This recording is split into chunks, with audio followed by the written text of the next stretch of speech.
है ना। ये वाला पार्ट भी हो गया था, होमोजीनियस हेट्रोजीनियस वाला, है ना। अब उसी के आगे हम लोग आज करेंगे सेकंड लेक्चर में। इसमें सबसे पहले हम लोग को कुछ बेसिक कैरेक्टरिस्टिक्स बता देते हैं आपको। इक्विलिब्रियम की कुछ कैरेक्टरिस्टिक्स होती हैं, वो पता होनी चाहिए हम लोग को। तो लिख लीजिए कैरेक्टरिस्टिक्स ऑफ इक्विलिब्रियम।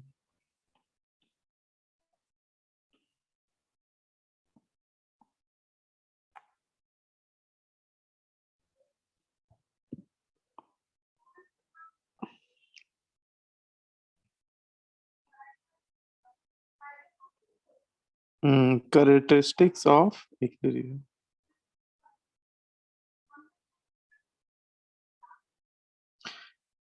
देखिए इक्विलिब्रियम की जो कैरेक्टरिस्टिक्स है उसमें कुछ छोटे छोटे पॉइंट है, वो हम लोग को पता होने चाहिए। सबसे पहला पॉइंट तो इसमें ये क्लियर होना चाहिए कि इक्विलिब्रियम जो होता है वो डायनेमिक नेचर का होता है ना। Equilibrium is dynamic nature. Equilibrium जो होता है वो डायनेमिक नेचर का होता है। अच्छा, इस बात का मतलब क्या है? Equilibrium is dynamic in nature, तो क्या मतलब है भाई इसका, कोई बता सकता है डायनेमिक वर्ड के रिस्पेक्ट में? क्यों डायनेमिक होता है इक्विलिब्रियम?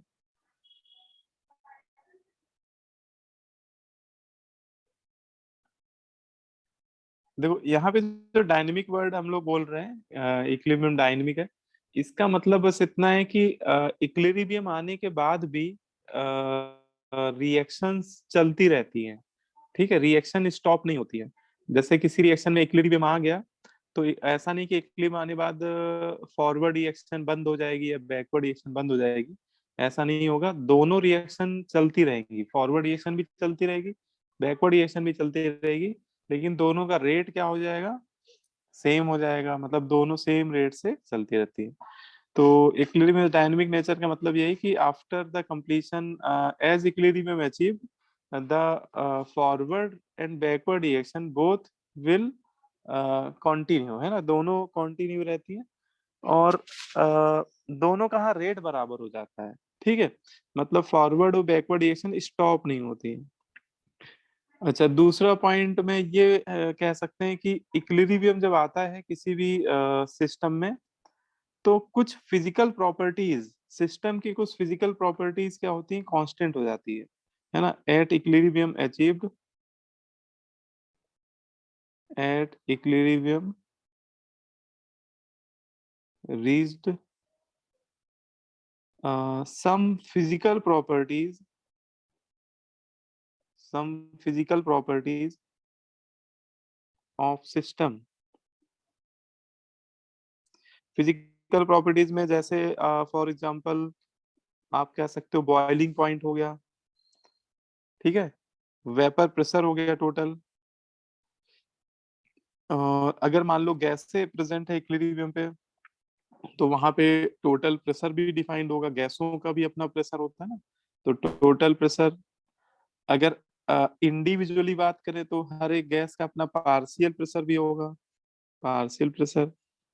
ठीक है, गैसों के अपने मोल्स होंगे, है ना।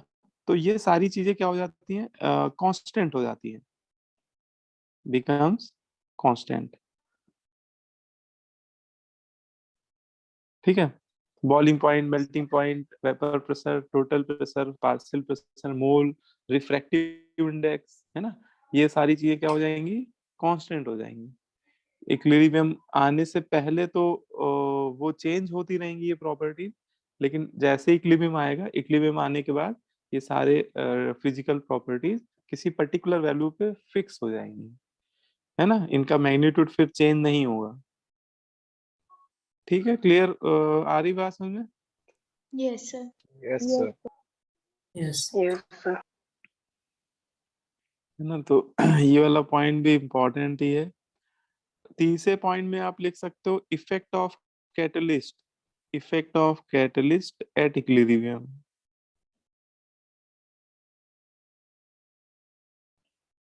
ठीक है, इक्विलिब्रियम पे कैटलिस्ट का क्या इफेक्ट पड़ता है?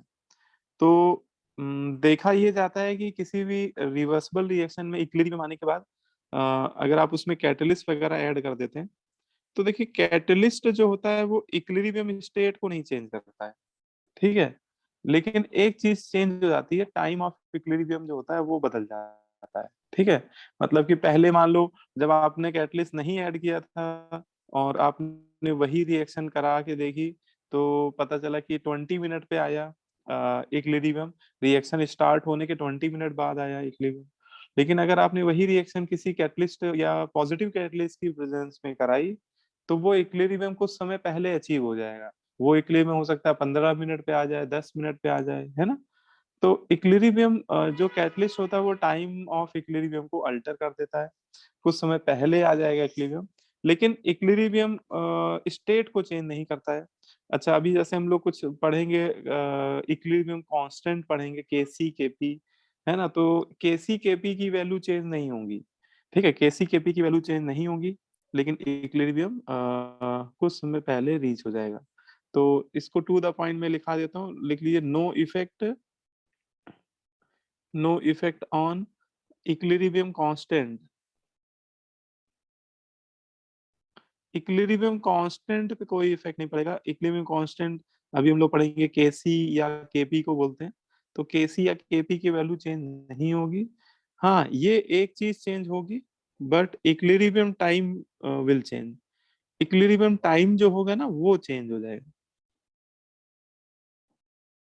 Equilibrium time will change. Equilibrium time time जो होगा वो चेंज हो जाएगा। इससे इस बात को आप, इस पॉइंट को आप ग्राफ से ज्यादा बेहतर समझ पाएंगे कि जैसे अगर हम लोग एक rate versus time curve draw करें, ठीक है? तो कल हम लोग देखा था कि फॉरवर्ड रिएक्शन का रेट क्या होता है, डिक्रीज होता है समय के साथ, और बैकवर्ड रिएक्शन का रेट इंक्रीज होता है। और एक बार अगर रेट बराबर हो जाता है तो इक्वल ही रहता है ना? इस तरह का ग्राफ बनता है, Yes, sir. ठीक है? तो अच्छा, इसमें ऊपर वाली जो लाइन है वो रेट ऑफ फॉरवर्ड रिएक्शन को रिप्रेजेंट कर रही है, ये जो नीचे नीचे चल रही है ये रेट ऑफ बैकवर्ड रिएक्शन को रिप्रेजेंट कर रही है ना? अच्छा, ये ग्राफ अभी मान के चल रहा है, ये तब बना था जब कैटलिस्ट आपने नहीं ऐड किया था। तो इस समय इक्विलिब्रियम आ रहा था, ये किसी पर्टिकुलर टाइम पे, यहाँ पे कोई टाइम रहा होगा, इस टाइम पे इक्विलिब्रियम आ रहा था, ठीक है? फिर आपने क्या किया, इसमें कोई पॉजिटिव कैटलिस्ट ऐड कर दिया। तो पॉजिटिव कैटलिस्ट क्या करेगा, रिएक्शन के रेट को, अच्छा हाँ, कैटलिस्ट क्या करते हैं, रिएक्शन के रेट को अल्टर करते हैं। अगर पॉजिटिव कैटलिस्ट है तो रिएक्शन के रेट को इंक्रीज कर देगा, है ना? तो अगर कैटलिस्ट आप ऐड कर रहे हैं तो अगर पॉजिटिव कैटलिस्ट रिएक्शन के रेट को इंक्रीज करेगा, तो बैकवर्ड रिएक्शन थोड़ी तेजी से चलने लगेगी, है ना, पहले के रिस्पेक्ट में। तो बैकवर्ड रिएक्शन का रेट क्या होगा, इंक्रीज होगा। अच्छा, फॉरवर्ड रिएक्शन का भी रेट वो क्या करेगा, इंक्रीज करेगा, क्योंकि जितना कैटलिस्ट जितना टाइम्स रेट बैकवर्ड रिएक्शन का बढ़ाएगा उतना ही फॉरवर्ड का भी बढ़ाएगा, है ना? वो कोई भेदभाव नहीं करेगा कि बैकवर्ड का ज्यादा बढ़ा दे, फॉरवर्ड का कम बढ़ाए। वो दोनों का इक्वल एक्सटेंट से बढ़ाएगा, ठीक है? लेकिन यहाँ पे आप ध्यान से देखो तो फॉरवर्ड रिएक्शन का ग्राफ जो है वो डिक्रीज कर रहा है। मतलब इसमें किसी भी पॉइंट पे आप अगर स्लोप ड्रॉ करोगे तो उसका निगेटिव स्लोप आएगा, है ना? देखो इसका थीटा जो है वो 90 से ज्यादा है, और टेन टेन थीटा 90 से ज्यादा अगर है और 180 से कम है तो टेन थीटा निगेटिव होता है। तो स्लोप यहाँ पे निगेटिव है। और आपको इतना पता है कि निगेटिव नंबर का मैग्नीट्यूड जब क्या होता है, अगर आपसे बोला जाए कि -3 और -5 में बड़ा कौन सा है, तो आप कहोगे कि -3 इज ग्रेटर देन -5, है ना? ऐसा इसलिए क्योंकि निगेटिव नंबर जितना कम होगा उसका मैग्नीट्यूड उतना बढ़ेगा। तो इसका ग्राफ नीचे नीचे चलेगा, नीचे से चलने मतलब ऐसा नहीं कि वो घट रहा है रेट, रेट बढ़ रहा है उसका, लेकिन निगेटिव है ना रेट उसका, इसलिए नीचे नीचे चल रहा है। तो होगा क्या कि एक कुछ समय पहले ही इक्विलिब्रियम आ जाएगा। अगर आप ध्यान से देखें तो दोनों लाइनें पहले ही किसी टाइम पे मीट कर गई, और टाइम ऑफ इक्विलिब्रियम क्या हो गया, कुछ समय पहले ही अचीव हो गया। जो आपका पहले इक्विलिब्रियम आ रहा था किसी हायर टाइम पे, अब वो किसी लेसर टाइम पे इक्विलिब्रियम अचीव हो गया। और दूसरा ग्राफ तब बन रहा है जब आपने कैटलिस्ट ऐड कर दिया है, इन प्रेजेंस ऑफ कैटलिस्ट। ठीक है। और जो पहला वाला ग्राफ था वो था इन एब्सेंस ऑफ कैटलिस्ट। ठीक है, बोलो भाई, ये बात समझ में आ रही नहीं आ रही? Yes, Yes. sir. Yes, sir. ठीक है, तो कैटलिस्ट जो होगा वो उस रिएक्शन की स्टेट को नहीं, इक्विलिब्रियम स्टेट को चेंज नहीं करेगा, है ना। इक्विलिब्रियम अगर आप वाई एक्सिस में देखें तो वाई एक्सिस में वो नहीं चेंज हुआ है, वाई एक्सिस में वो सेम लेवल पे आया है इक्विलिब्रियम, बस एक्स एक्सिस में टाइम है ना कुछ समय पहले अचीव हो गया। तो ये इसमें आपको पता होना चाहिए पॉइंट। और एक पॉइंट इसमें और इम्पोर्टेंट है, चौथा पॉइंट लिख सकते हो। इक्विलिब्रियम पे एक थर्मोडायनेमिक फंक्शन होता है, डेल्टा जी बोलते हैं उसको। Delta G gives free energy change जो होती है, इक्विलिब्रियम पे डेल्टा जी का वैल्यू 0 हो जाता है। ठीक है, ये लिख लीजिए, at equilibrium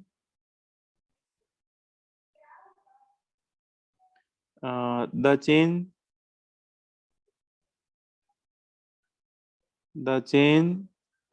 in gives free energy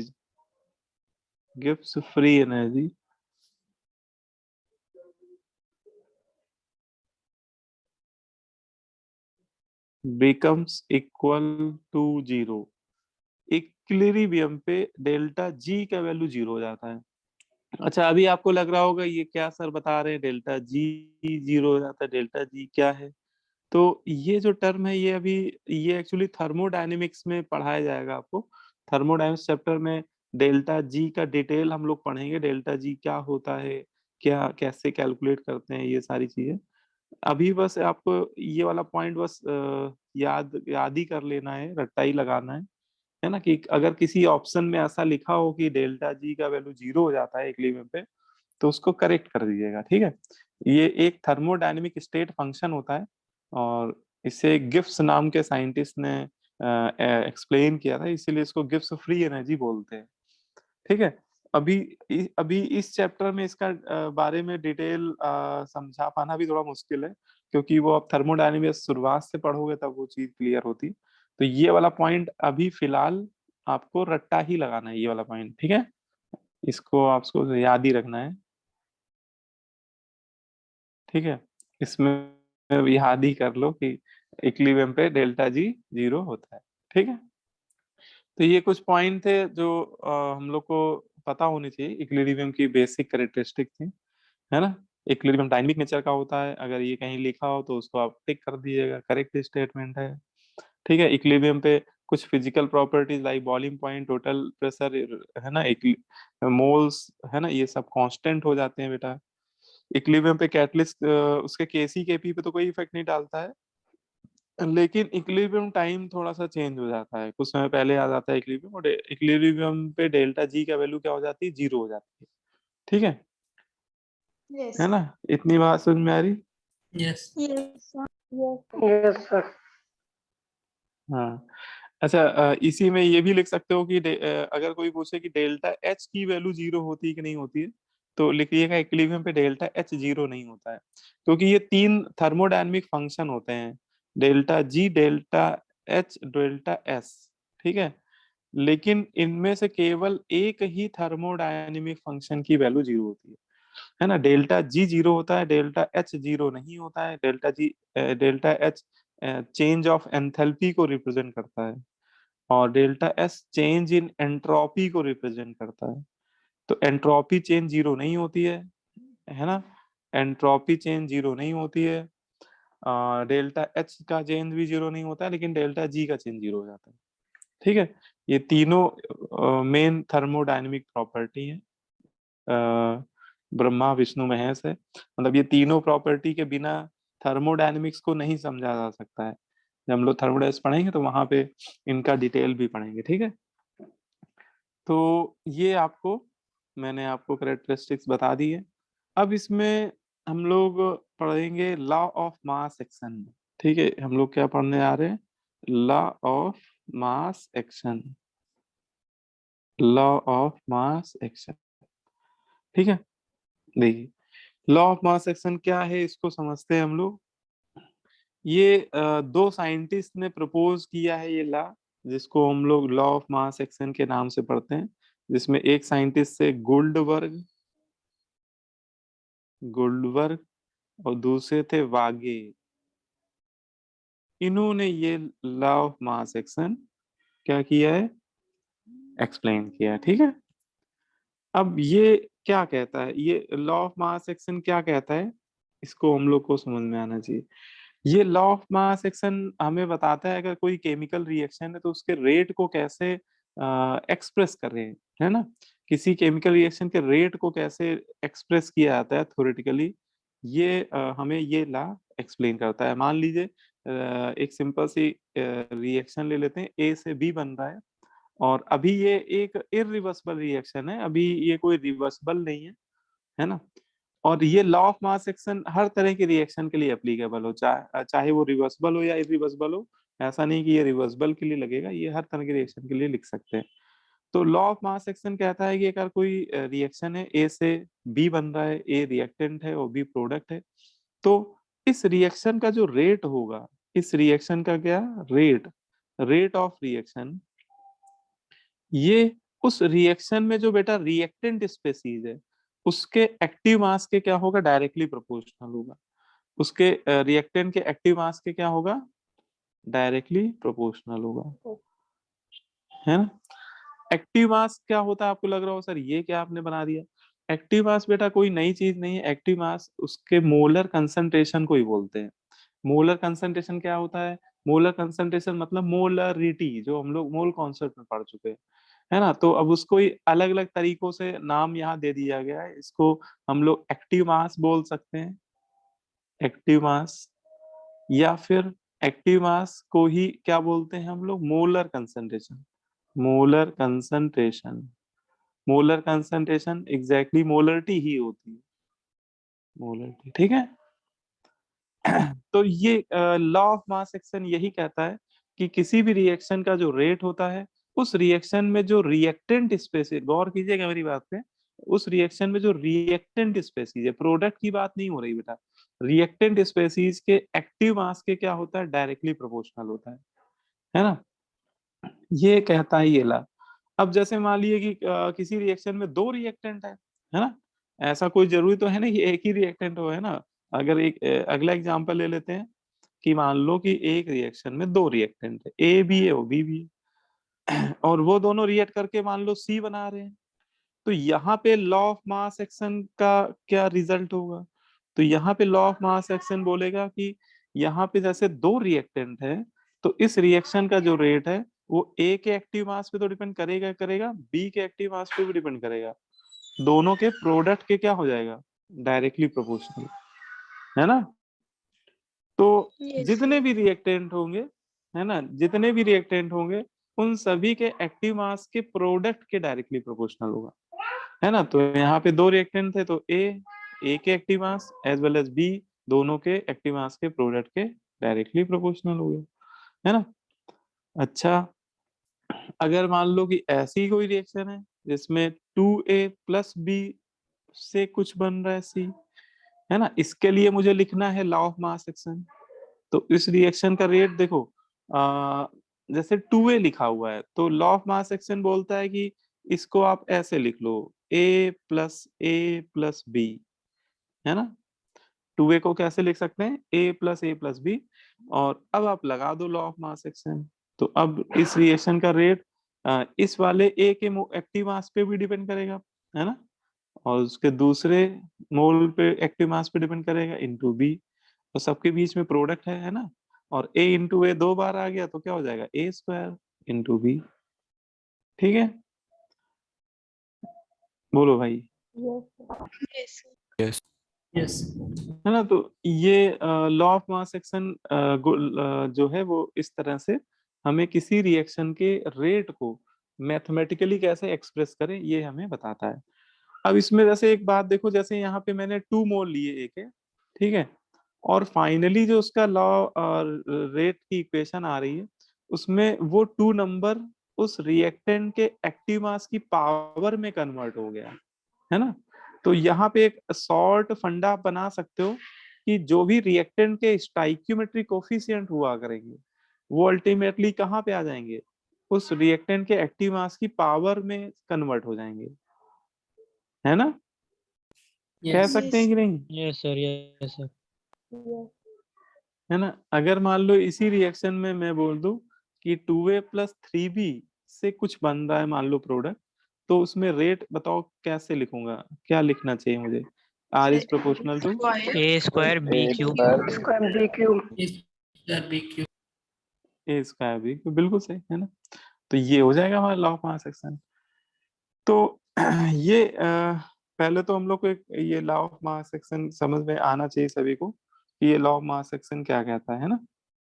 तो लिख लो, एक छोटा सा स्टेटमेंट है इसका, तो उसको भी लिख ही लीजिए। लॉ ऑफ मास एक्शन क्या कहता है? According to law of mass action, according to law of mass action, the rate of a chemical reaction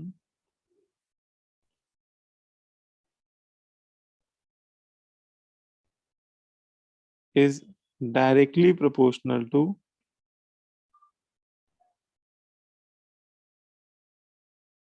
the rate of a chemical reaction is directly proportional to product of active masses of reactant species।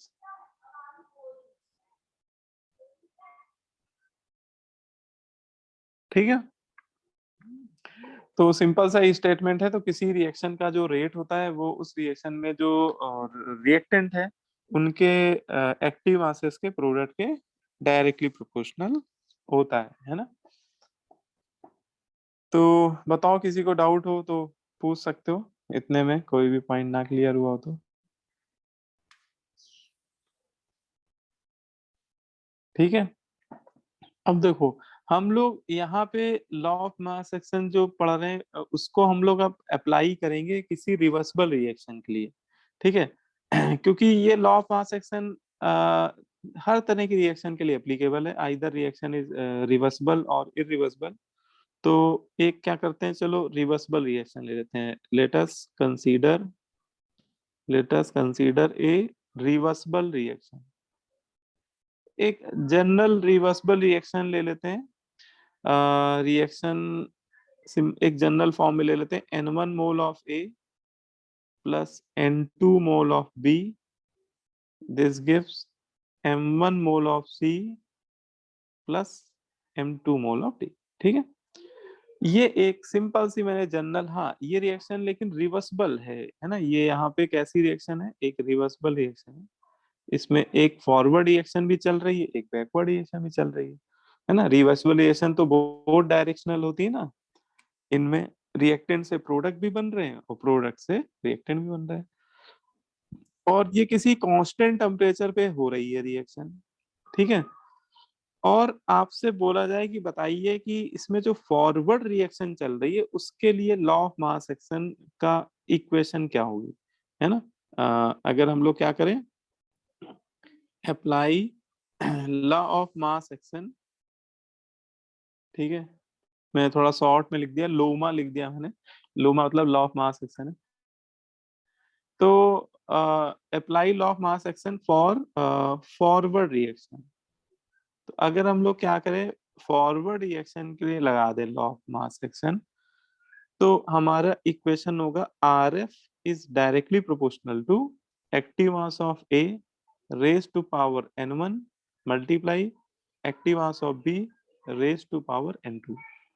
ठीक है, बोलो भाई, ऐसे लिख सकते हैं कि नहीं लिख सकते हैं? Yes sir. Yes sir. है ना? Yes sir. अब है ना, ये हमने लिख दिया। अब इसमें प्रोपोर्शनलिटी अगर साइन हटाएंगे तो फिर एक कांस्टेंट आ जाएगा। अब जैसे यहाँ पे जो प्रोपोर्शनलिटी साइन है इसको अगर हटा दे तो यहाँ पे कांस्टेंट हमें इंट्रोड्यूस करना पड़ेगा। तो क्या हो जाएगा, RF is equal to KF active mass of A raise to power N1 active mass of B raise to power N2। ये मैंने लिख दी इक्वेशन नंबर 1। ठीक है, अच्छा यहाँ पे जो मैंने KF लिखा है ये एक्चुअली रेट कांस्टेंट है, लेकिन उसके नीचे मेरे छोटा सा एफ भी लिखा हुआ है। तो ये एक्चुअली रेट कांस्टेंट है फॉरवर्ड रिएक्शन के लिए। ये के एफ यहाँ पे क्या रिप्रेजेंट कर रहा है? के एफ रिप्रेजेंट कर रहा है rate constant of forward reaction. ठीक है, ये फॉरवर्ड रिएक्शन का क्या है? रेट कांस्टेंट है। Rate constant. ठीक है, अब क्या करते हैं? अब देखो रिवर्सिबल रिएक्शन में तो दो रिएक्शन चल रही है, एक फॉरवर्ड डायरेक्शन में चल रही, साथ ही साथ एक रिएक्शन बैकवर्ड डायरेक्शन चल रही है। तो अब क्या करते हैं, बैकवर्ड डायरेक्शन के लिए लिखते हैं लॉ ऑफ मास एक्शन। तो चलो भाई बैकवर्ड के लिए भी लिख लेते हैं, apply Loma law of mass action for backward reaction. तो अगर हम लोग बैकवर्ड रिएक्शन के लिए लिखेंगे तो एक बात चलो मुझे बताओ आप लोग कि बैकवर्ड रिएक्शन के लिए रिएक्टेंट क्या होंगे? ए और बी होंगे कि सी और डी होंगे? C. COD हाँ ठीक है, बिल्कुल सही। बैकवर्ड डायरेक्शन में जो रिएक्शन चल रही है उसके लिए रिएक्टेंट जो होंगे वो सी और डी के molecule as a reactant treat हो रहे होंगे, क्योंकि जब इनके बीच में कोलिजन हो रहे होंगे तब जाकर ए और बी बन रहे होंगे। तो इसका मतलब लॉ ऑफ मास एक्शन के अकॉर्डिंग रेट जो होता है वो रिएक्टेंट स्पेसीज के ही एक्टिव मास पे डिपेंड करता है। तो बैकवर्ड डायरेक्शन में जो रेट होगा वो सी और डी के एक्टिव मास पे डिपेंड करेगा। सी के कोफिशिएंट m1 है, जो भी कोफिशिएंट है वो पावर में लिखते रहिएगा, है ना। अब सी के कोफिशिएंट m1 माना है मैंने, तो सी की पावर m1, डी की पावर m2। और यहाँ भी अगर हम लोग प्रोपोर्शनलिटी साइन अगर हटा देंगे तो यहाँ भी कांस्टेंट आएगा, और वो कांस्टेंट क्या हो जाएगा, उसको लिख देंगे के बी। के बी हो जाएगा rate constant of backward reaction. के बी को क्या बोलेंगे? Rate constant of backward reaction. ये बैकवर्ड रिएक्शन का रेट कांस्टेंट हो जाएगा। ये बन गई इक्वेशन नंबर 2। ठीक है, तो मैंने क्या किया, एक रिवर्सिबल रिएक्शन में फॉरवर्ड रिएक्शन के लिए भी रेट कांस्टेंट रेट की रेट ऑफ रिएक्शन लिख दिया, और बैकवर्ड रिएक्शन के लिए भी लिख दिया। लेकिन सभी रिवर्सिबल रिएक्शन में एक समय ऐसा जरूर आता है जब फॉरवर्ड रिएक्शन का रेट घटते घटते, हम लोग ग्राफ पढ़ ही चुके हैं, फॉरवर्ड रिएक्शन का रेट घटते घटते बैकवर्ड का बढ़ते बढ़ते एक समय दोनों रेट क्या हो जाते हैं, बराबर हो जाते हैं। ठीक है, और जहां पर रेट बराबर होते हैं वहीं पर इक्विलिब्रियम आ जाता है। तो अगर हम लोग बात करें at the state of equilibrium, क्योंकि एक समय तो ऐसा आएगा ही, कोई भी रिवर्सिबल रिएक्शन हो, इक्विलिब्रियम तो एक समय पे आता ही है। तो at the state of equilibrium, at the state of equilibrium, equilibrium जब आएगा तो वहां पर दोनों रिएक्शन का रेट क्या हो जाएगा, बराबर हो जाएगा, R F is equal to R B हो जाएगा। ठीक है, अब ये आर एफ की वैल्यू और आर बी की वैल्यू हम लोग निकाल ही चुके हैं। इक्वेशन नंबर 1 में आर एफ की वैल्यू भी पता है, 2 में आर बी की भी, दोनों को इक्वेट कर दीजिए आप। तो R F is equal to R B जब करेंगे तो वो हो जाएगा, देखो K F active mass of A raise to power n1, active mass of B raise to power n2, इधर हो जाएगा K B active mass of C raise to power m1, active mass of D raise to power n2। अब इसको थोड़ा systematic way में लिख लेते हैं। देखो कांस्टेंट कांस्टेंट एक तरफ ले जाओ और डब्बे डब्बे एक तरफ ले आओ। ठीक है, मतलब डब्बे मतलब एक्टिव मासेस। अब देखो K F upon K B is equal to active mass of C m1 d power m2 divided by active mass of a power n1 b power n2। ठीक है, ऐसे लिख दिया। अब देखो यहाँ पे जो के एफ अपॉन के बी है, देखो के एफ को भी हमने बोला था कि रेट कांस्टेंट है, मतलब इसकी वैल्यू क्या होगी, कांस्टेंट होगी। के बी भी रेट कांस्टेंट है बैकवर्ड रिएक्शन का, ये भी कांस्टेंट है। और दो कांस्टेंट का रेशियो क्या होगा, दो कांस्टेंट का रेशियो भी एक कांस्टेंट वैल्यू ही होगी। ठीक है, तो यहाँ पे क्या करते हैं, जो के एफ और के बी का जो रेशियो है वो भी एक कांस्टेंट होगा, तो उसको एक नया नाम दे देते हैं, इसी को बोल देते हैं केसी। इसी को क्या बोलते हैं? इक्विलिब्रियम कांस्टेंट, केसी बोल देते हैं। ठीक है, इसी को क्या बोल देते हैं यहाँ पे? केसी। तो केसी जो है वो एक तरह का देखा जाए तो इक्विलिब्रियम कांस्टेंट ही होता है। केसी जो होता है वो एक रिएक्शन का इक्विलिब्रियम कांस्टेंट ही होता है। हाँ, लेकिन ये जो इक्विलिब्रियम कांस्टेंट है ये इक्विलिब्रियम पे ही डिफाइन होता है, ये इक्विलिब्रियम पे ही कैलकुलेट किया जाता है। ठीक है, तो ये एक छोटा सा फॉर्मूला बोल सकते हो या एक जनरल एक्सप्रेशन बोल सकते हो कि जो रिएक्शन मैंने एज्यूम की थी, है ना, उसके लिए केसी का जो एक्सप्रेशन आ रहा है वो ये आ रहा है। ठीक है, KC equal to active mass of C multiply active mass of D, है ना, पावर m1 m2 है, divided by active mass of A power n1 into active mass of B power n2। ठीक है, बोलो भाई, ये बात समझ में आ रही? Yes. Yes, sir. Yes, sir. ठीक है, तो ये पहले इतना आप लोग नोट कर लीजिए। एक तरह से डेरिवेशन टाइप का है, केसी का एक्सप्रेशन को कैसे हम लोग डिराइव कर रहे हैं। ठीक है, अब देखो न्यूमेरिकल में आपको पूरा डेरिवेशन तो नहीं करना पड़ेगा, ये तो मैं आपको अभी पहली बार पढ़ रहे हो तो मैं पूरा आपको करके बता रहा हूँ। न्यूमेरिकल में देखो, आपको एक मान लो रिएक्शन दे दी जाए इस तरह से कोई, है ना, और आपसे डायरेक्ट उसका केसी लिखना आना चाहिए। ये बीच में डेरिवेशन ये तो बस समझने के लिए कर रहे हैं हम लोग। तो हम लोग को न्यूमेरिकल में क्या करना है कि रिएक्शन को देख के उसका केसी लिखना आना चाहिए। अब देखो, अगर आप इस रिएक्शन को देखो और केसी देखो, बीच में जो है उसको 2 सेकंड के लिए भूल जाओ, तो आप देखो कि यार केसी के एक्सप्रेशन में न्यूमरेटर में किसके एक्टिव मासेस लिखे हुए हैं? रिएक्टेंट के कि प्रोडक्ट के? Product. Product के। प्रोडक्ट के, है ना, प्रोडक्ट के, और डिनोमिनेटर में रिएक्टेंट के। तो आपको ये ध्यान रखना है कि आपको अगर कोई रिएक्शन कोई भी रिएक्शन दे दिया जाए, रिवर्सिबल रिएक्शन, और केसी का एक्सप्रेशन लिखना है, तो आप पहले न्यूमरेटर में प्रोडक्ट के एक्टिव मासेस लिख दीजिएगा और डिवाइड कर दीजिएगा रिएक्टेंट के एक्टिव मासेस से। ठीक है, हाँ, जिसके जो भी कोफिशिएंट है वो उनकी पावर में कन्वर्ट होती जाएंगी। जिस भी रिएक्टेंट का जो भी स्टाइक्योमेट्री कोफिशिएंट है या जिस भी प्रोडक्ट का जो भी स्टाइक्योमेट्री कोफिशिएंट है, वो उसकी पावर में लिखना मत भूलिएगा, है ना। तो आपका केसी का एक्सप्रेशन डायरेक्ट आप लिख सकते हो। ठीक है, बोलो भाई, इतनी बात समझ में आई? Yes, sir. Yes, sir.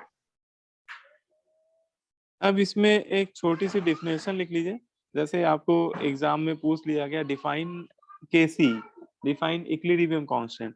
तो इक्विलिब्रियम कांस्टेंट की जो डिफिनेशन है वो यहीं से आई है। देखो, लास्ट लाइन में अगर देखो तो मैंने केएफ और केबी के रेशियो को ही क्या लिख दिया? केसी।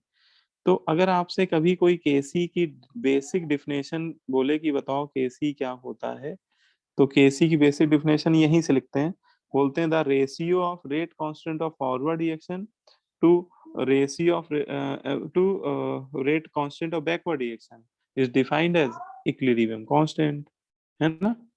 तो इक्विलिब्रियम कांस्टेंट क्या होता है? Equilibrium constant, equilibrium constant is the ratio of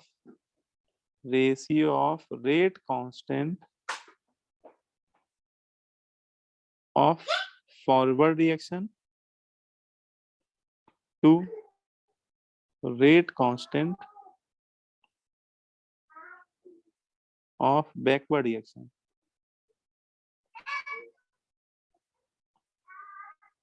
ठीक है, तो ये इसकी क्या हो गई? डिफिनेशन हो गई, है ना।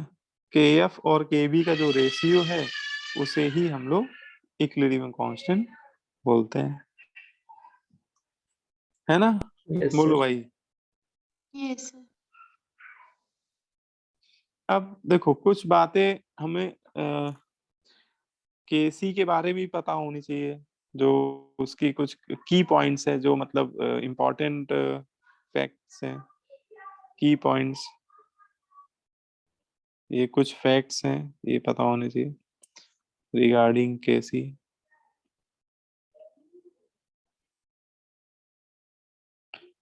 देखिए की पॉइंट में सबसे पहले तो ये लिख लेना है, जो ये केसी, या अभी हम लोग एक इक्विलिब्रियम कांस्टेंट और पढ़ेंगे केपी, है ना। दो तरह के इक्विलिब्रियम कांस्टेंट होते हैं, केसी और केपी।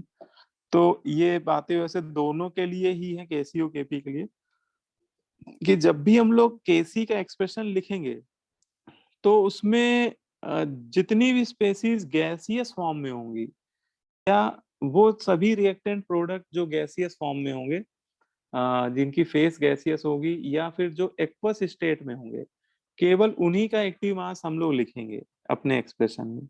ठीक है। अगर कोई सॉलिड स्पेसीज दिख जाए तो उसका एक्टिव मास हम लोग को 1 लेना होगा।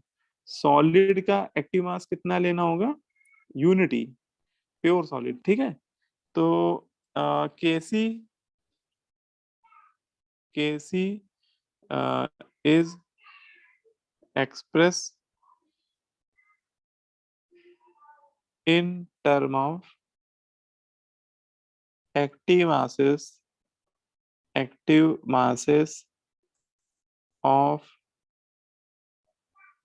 gaseous species और aqueous स्पेसीज, है ना। मतलब ऐसे रिएक्टेंट या प्रोडक्ट जिनके नीचे जी लिखा हो, स्मॉल जी फॉर गैसियस, आप समझ जाइएगा, और या एक्यू लिखा हो, तो उनका उन्हीं के टर्म में हम लोग एक्सप्रेस करेंगे, है ना। और अगर कोई प्योर सॉलिड लिखा हो तो सॉलिड का एक्टिव मास क्या होगा? यूनिटी। लिख लो, active mass of solid, active masses of pure solid and pure liquid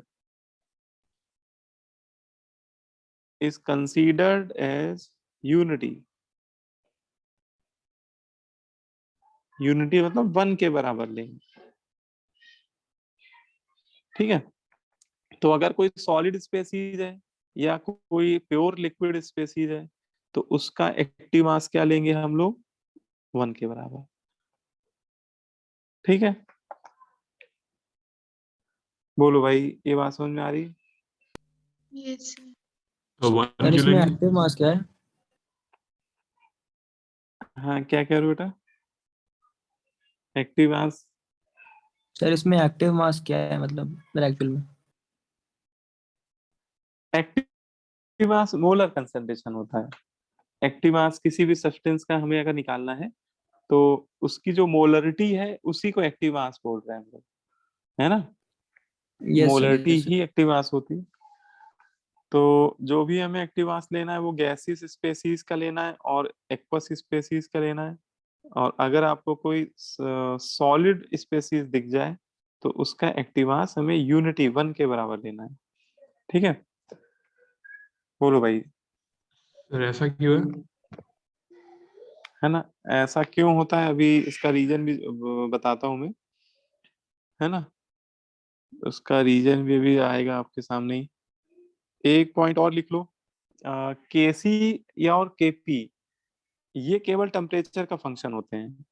केसी हो या केपी हो, are only the function of temperature.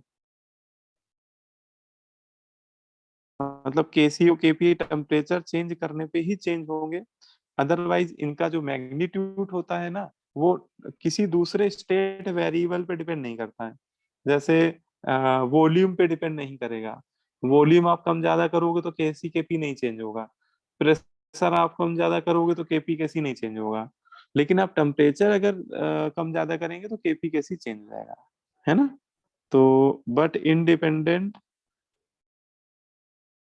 Independent on pressure and volume. हाँ, ये एक्चुअली आप सोचो ऐसा क्यों होता है, अभी इनके एक्सप्लेनेशन भी आपको मिलेंगे, है ना। लेकिन अभी आपको मैं फैक्चुअल जो पॉइंट है उनको लिखाता जा रहा हूँ, और इनको अभी हम लोग डायरेक्ट अप्लाई भी करेंगे क्वेश्चन में। ठीक है। क्योंकि इनका जो एक्सप्लेनेशन है वो कहीं ना कहीं थोड़ा सा अभी थर्मोडायनेमिक्स पे बेस्ड है, और अभी वो आगे टॉपिक आएगा, इसी चैप्टर में आगे आएगा, तो वहां पे और अच्छे से समझ में आएगा कि क्यों ऐसा हो रहा है। तो ये 2-3 बातें फिलहाल अभी हम लोग को क्लियर होनी चाहिए कि किसी भी रिएक्शन का जब हम लोग केसी या केपी लिखेंगे तो उसमें गैसियस स्पेसीज जितनी होंगी या एक्वस स्पेसीज जितनी होंगी उन्हीं के टर्म में लिखेंगे केसी। ठीक है, अगर कोई प्योर सॉलिड दिख गया या प्योर लिक्विड दिख गया तो उसका एक्टिव मास क्या ले लेंगे, 1 ले लेंगे। ठीक है, और तीसरा है कि केसीओ केपी टेम्परेचर पे ही डिपेंड करेंगे और वॉल्यूम और प्रेशर पे डिपेंड नहीं करते। केपी केसी का जो मैग्नीट्यूड होता है वो टेम्परेचर का ही फंक्शन होता है। ठीक, बोलो भाई, समझ में आ रही बात? Yes. Yes sir. है ना? अच्छा, एक्टिव मास निकालते कैसे हैं ये भी चलो लिख ही लीजिए, अब लिख रहे हैं आप लोग। तो एक्टिव मास जो होता है, active mass actually molar concentration के ही बराबर होता है, मोलर कंसंट्रेशन। और जो ये मोलर कंसंट्रेशन होता है, ये मोलर कंसंट्रेशन मतलब मोलरिटी, मोलर कंसंट्रेशन मतलब मोलरिटी, और मोलरिटी मतलब moles of solute divided by क्या कर देंगे हम लोग, Volume. है ना, वॉल्यूम ऑफ सॉल्यूशन। तो सिंपल है, किसी भी सब्सटेंस का एक्टिव मास निकालना है तो उस सब्सटेंस के मोल में उसी सॉल्यूशन के वॉल्यूम से डिवाइड कर देंगे तो हमें एक्टिव मास मिल जाएगा। हाँ, इसका जो रिप्रेजेंटेशन होता है ये एक स्क्वायर ब्रैकेट से रिप्रेजेंट करते हैं। ठीक है, जिस भी सब्सटेंस का एक्टिव मास लिखना है तो उसको एक स्क्वायर ब्रैकेट में इनक्लोज करके लिखते हैं। जैसे कोई कंपाउंड एक्स है तो उसको हम लोग स्क्वायर ब्रैकेट में से इनक्लोज करके लिखेंगे। जैसे आपको अमोनिया का एक्टिव मास लिखना है तो उसको लिखेंगे एक्टिव मास ऑफ अमोनिया। आपको जैसे PCl5 का लिखना है एक्टिव मास तो उसको लिखेंगे एक्टिव मास ऑफ PCl5। ठीक है, तो इस तरह से उसको रिप्रेजेंट किया जाता है। एक्टिव मास एक तरह से मोलर कंसंट्रेशन ही होता है, लेकिन इस चैप्टर में उसे स्क्वायर ब्रैकेट से रिप्रेजेंट करते हैं, represent by square bracket.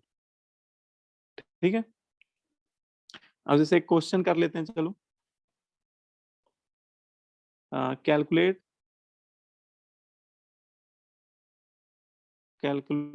Active mass of following. ठीक है, आपको मैं डेटा दे रहा हूँ, इनमें आपको एक्टिव मास निकालना है।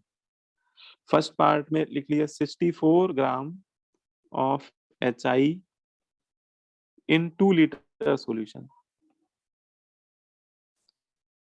64 ग्राम HI का निकालना है 2 लीटर के सॉल्यूशन में।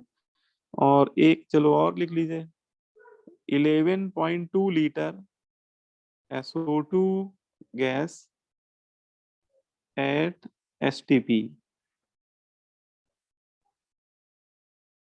ठीक है, जैसे दो मैंने अलग अलग ऑप्शन ले लिए, दो अलग अलग केस में हम लोगों को एक्टिव मासेस निकालने हैं। पहले केस में HI का एक्टिव मास निकालना है, दूसरे केस में सल्फर डाइऑक्साइड का एक्टिव मास निकालना है ना? करिए, एक बार अटेम्प्ट करिए, बताइए क्या आ रहा है।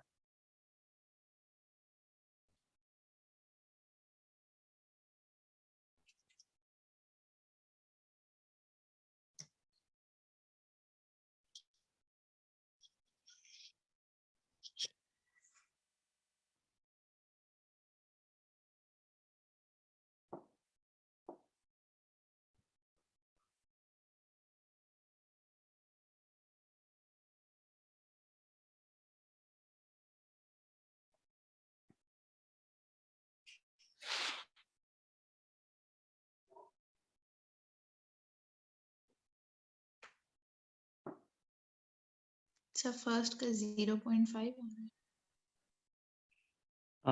फर्स्ट का आएगा 0.5। सर 0.25 सर 0.25 हाँ, 0.25 आना चाहिए। देखो फर्स्ट पार्ट में 0.25 आंसर है। फर्स्ट पार्ट का आंसर है 0.25।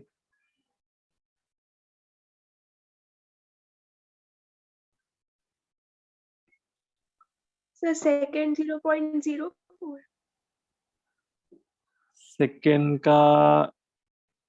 सेकंड का मेरा पास आंसर इस फॉर्म में दिया हुआ है 1/22.4। अब इसको डिवाइड करके निकालो कितना आ रहा है ना। तो जितना भी आ रहा हो 1/2 लगभग 0.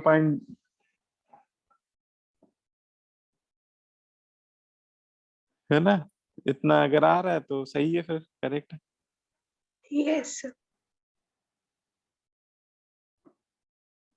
देखो पहले पार्ट में से निकालना है HI का एक्टिव मास, ठीक है। तो HI का एक्टिव मास मतलब आपको वो बोल एक्टिव मास रहा है, लेकिन आपको मन में सोचना है कि मुझे मोल निकालने, मोलरिटी निकालनी, सॉरी, क्योंकि एक्टिव मास मोलरिटी के ही बराबर होती है फॉर डाइल्यूट सॉल्यूशन। अगर सॉल्यूशन बहुत डाइल्यूटेड है ना, तो एक्टिव, वैसे भी हम लोग के सिलेबस में डाइल्यूटेड सॉल्यूशन दिए ही जाएंगे। तो डाइल्यूटेड सॉल्यूशन के लिए मोलरिटी जो होती है वही एक्टिव मास होते हैं। तो मोलरिटी में पहले ले लेना न्यूमरेटर में मोल, है ना, डिवाइडेड बाय वॉल्यूम ले लीजिएगा। मोल के लिए देखो मास तो आपको दिया ही हुआ 64। अब HI के मोलर मास से डिवाइड कर दीजिए। तो हाइड्रोजन का 1 होता है और आयोडीन का 127, तो पूरा 128 हो जाएगा। HI का मोलर मास कितना हो जाएगा 128, और divided by volume in litre, तो वॉल्यूम कितना है 2 लीटर है। तो ये आ गया 1/2, और 2 नीचे 2 मल्टीप्लाई हो जाएगा तो 2 इंटू 2 4 हो जाएगा। तो 1/4 कितना आ जाएगा 0.25। ठीक है, इसकी यूनिट भी मोल पर लीटर ही होगी, क्योंकि जो मोलरिटी की यूनिट है वही एक्टिव मास की यूनिट हो जाएगी। अब जैसे सेकेंड पार्ट में देखो, तो सेकेंड पार्ट में SO2 का निकालना है एक्टिव मास। तो इसमें हो जाएंगे moles of SO2 divided by volume of solution in litre. अब STP कंडीशन में आपको अगर वॉल्यूम दे दिया गया है ना, STP कंडीशन पे, और मोल पूछे जाएं, तो याद करो STP कंडीशन में क्या करते थे, volume of gas in litre divided by क्या करते थे 20.4। इससे मोल, है ना, इससे सीधे मोल आ जाते थे। और वॉल्यूम यहाँ पे कितना है देखो, तो यहाँ पे एक ही गैस है SO2 ही है वहां पे, और उसका वॉल्यूम कितना है 11.2, और गैसों का वही वॉल्यूम, कंटेनर का वही वॉल्यूम माना जाएगा जो गैस का वॉल्यूम है ना। तो एग्जैक्टली फिर वॉल्यूम भी 11.2 ही हो जाएगा। ठीक है, और वॉल्यूम ये भी अच्छा, गैस का एक ही वॉल्यूम है 11.2 ही है वो, तो वो डिवाइडेड में जो है ना कैंसिल हो जाएगा। तो ये आ जाएगा इतना 1/20.4। ठीक है, क्योंकि एक ही गैस है तो वही जो गैस का वॉल्यूम है वही पूरे सिस्टम का वॉल्यूम मानना पड़ेगा। ठीक, क्लियर हो गई बात। Yes sir. तो ये तरीका हो गया मतलब एक्टिव मास को कैलकुलेट करने का, सीधा मतलब कि moles of that substance divide by volume in litre करेंगे तो उससे एक्टिव, है ना, तो उससे एक्टिव मास आ जाएगा। ठीक है, कोई डाउट हो तो पूछ लीजिए, इतने में कहीं भी कोई चीज नहीं समझ में आई हो।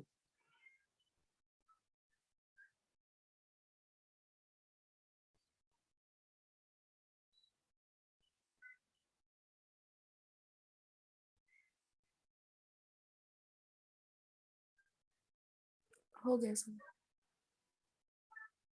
हो गया, अच्छा। अब इसमें आगे बढ़ते हैं। ठीक है, तो पहले आप लोगों को थोड़ी प्रैक्टिस करा देता हूँ, फिर आगे बढ़ते हैं। जैसे आपको कुछ रिएक्शन में लिख के दे रहा हूँ, ठीक है, और उन रिएक्शन का आपको Kc और Kp का एक्सप्रेशन लिखना है। ठीक है, जैसे आपको रिएक्शन दे दिया गया, पहली रिएक्शन है N2 gas plus 3 mole of H2 gas से बन रहा है 2 मोल ऑफ अमोनिया।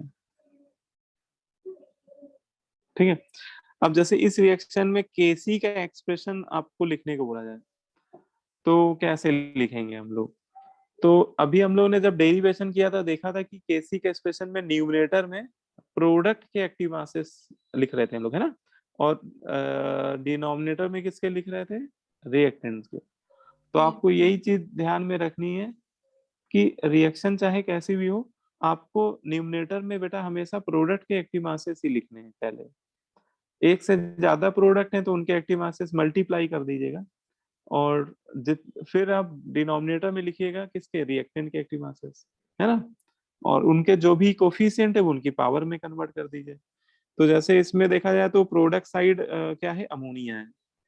तो पहले प्रोडक्ट में जो अमोनिया है उसका एक्टिव मास लिख दीजिए, एक्टिव मास ऑफ अमोनिया, और उसके कोफिशिएंट कितने हैं? 2, तो वो उसकी पावर में आ जाएंगे। तो ये हो जाएगा अमोनिया का एक्टिव मास होल पावर 2, है ना, और डिवाइड कर देंगे किससे? नाइट्रोजन के एक्टिव मास और हाइड्रोजन के एक्टिव मास, क्योंकि यही दोनों तो रिएक्टेंट है ना इसमें। तो active mass of nitrogen multiply active mass of hydrogen, हाँ हाइड्रोजन के कोफिशिएंट 3 है तो ये इसकी पावर में आ जाएंगे, है ना, यहाँ 3 लिखना पड़ेगा। ठीक है, तो ये इस रिएक्शन का केसी का एक्सप्रेशन हो गया। ठीक है, जो रिएक्शन आपको दी हुई है इसका केसी का एक्सप्रेशन हो गया। अब ऐसे ही अभी हम लोग केसी लिख रहे हैं, ऐसे ही अभी हम लोग केपी भी लिखेंगे। अच्छा, आपको लगे सर ये क्या केपी क्या है? तो देखो KC and KP both are equilibrium constant, ये दोनों ही बेटा इक्विलिब्रियम कांस्टेंट होते हैं, लेकिन दोनों में क्या होता है कि लिखने का तरीका बस अलग अलग होता है।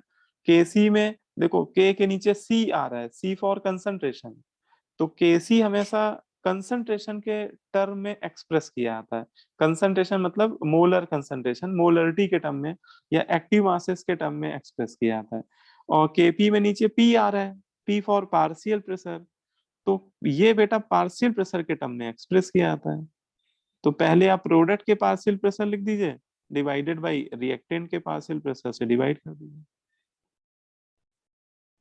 तो केसी जो है, KC express in term of molar concentration, है ना, ये चीज जरूर आप समझ लीजिए। KC and KP both are equilibrium constant, ये दोनों ही क्या है? इक्विलिब्रियम कांस्टेंट कहलाते हैं, मतलब थ्योरी में इनको इक्विलिब्रियम कांस्टेंट ही बोलते हैं दोनों।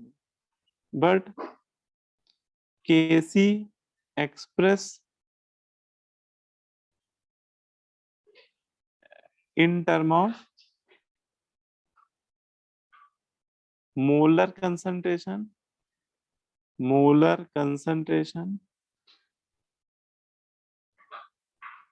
while Kp expressed in term of partial pressure of reactant and product।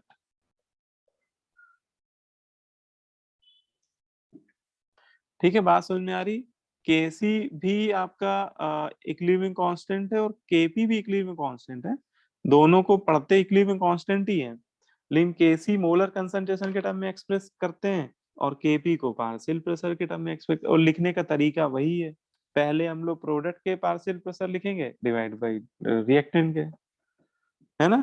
Sir इसमें ब्रैकेट नहीं लगेगा क्या? नहीं, पार्शियल प्रेशर में ब्रैकेट नहीं लगाया जाता है, ब्रैकेट केवल एक्टिव मास में लगाते हैं। ठीक है सर पार्शियल प्रेशर होता क्या है? पार्शियल प्रेशर क्या होता है अभी बताता हूँ, बिल्कुल।